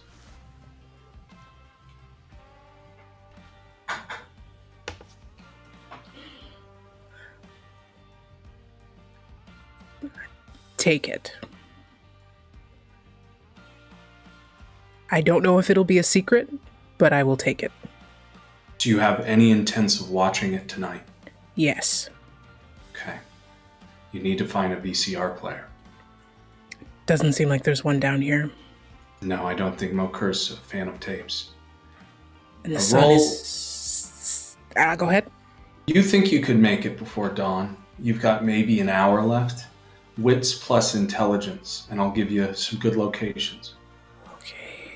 Wits plus intelligence. Okay. 3 successes. 3 successes. You think you could easily go down to Little Vegas and find a buddy of yours obsessed with old tech and find somewhere to pop in that tape. I go. Stealth plus dexterity to leave your friends in the middle of the night. Stealth plus dex.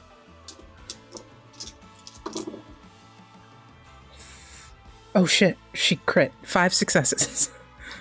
No one even knows you left until it's too late.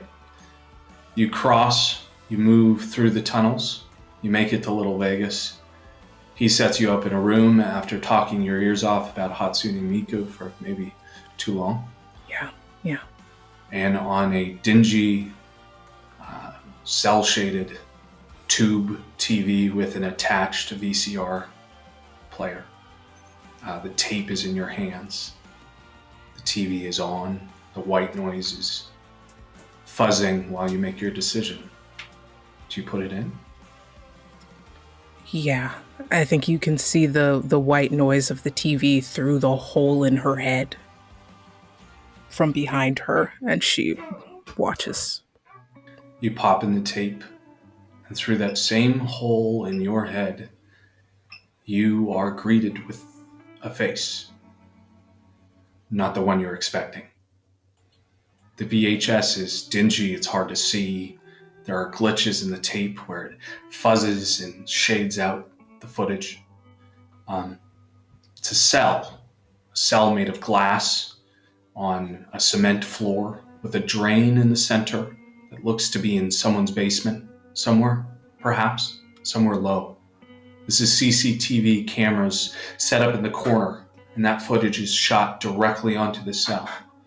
And you find that fast forwarding, rewinding, pushing through this footage, it is always the same thing, but it is portraying an entire day's worth, or as much as the film can portray, of a woman sitting alone on a chair in this cell.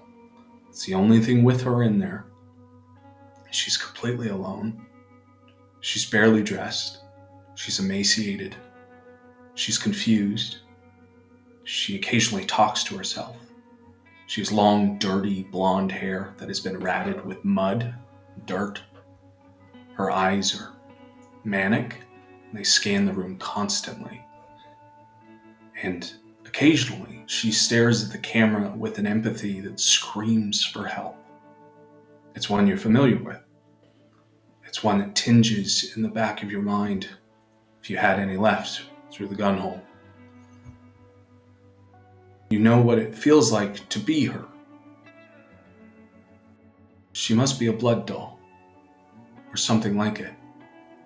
But where and why and for what? And as you're asking yourself this, you fast forward Sybil, and she enters the room.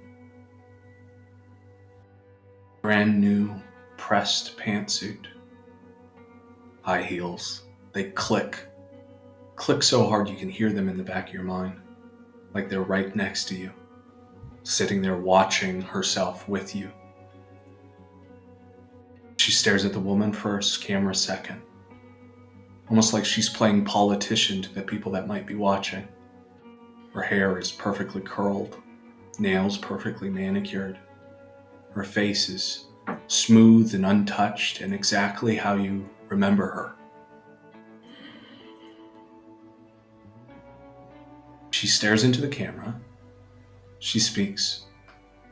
"I'm waiting, Lucius." And the camera cuts. And we'll pick back up next time, folks. Hey. Holy fuck. I hate We this completed woman. the heist portion. Now we just got to kill the last Loose end. loose end. Yeah! Woo, okay. We got mommy trauma Got a little mommy trauma on the side. as a treat. Gonna go from a heist to a chase. How's that? That tracks for us. No loose ends. No loose ends. Fun. I feel like I ran a marathon. Yeah, this one was wild for sure. That's why I couldn't fit it in one part. Yeah. Okay. Nobody died. Yeah. Beautiful, guys. Really good stuff here. We got some introductions to some powerful players here. Oh man, would have been crazy if you guys pulled that trigger. I don't know what I would have done next session. That would have cut us right there.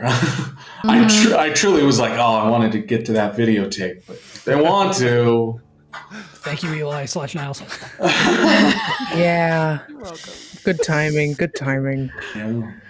All right, guys, that was good. That Do was we know? beautiful. Wow. Do we know when Good we'll be back? What's our schedule now? Not next Saturday, but the Saturday after. The Yeah. Bi-weekly. Beautiful. 15th. Beautiful. The Yes. 15th. The next Right. one. Yes, indeed. Hell We yeah. will see you all there, friends.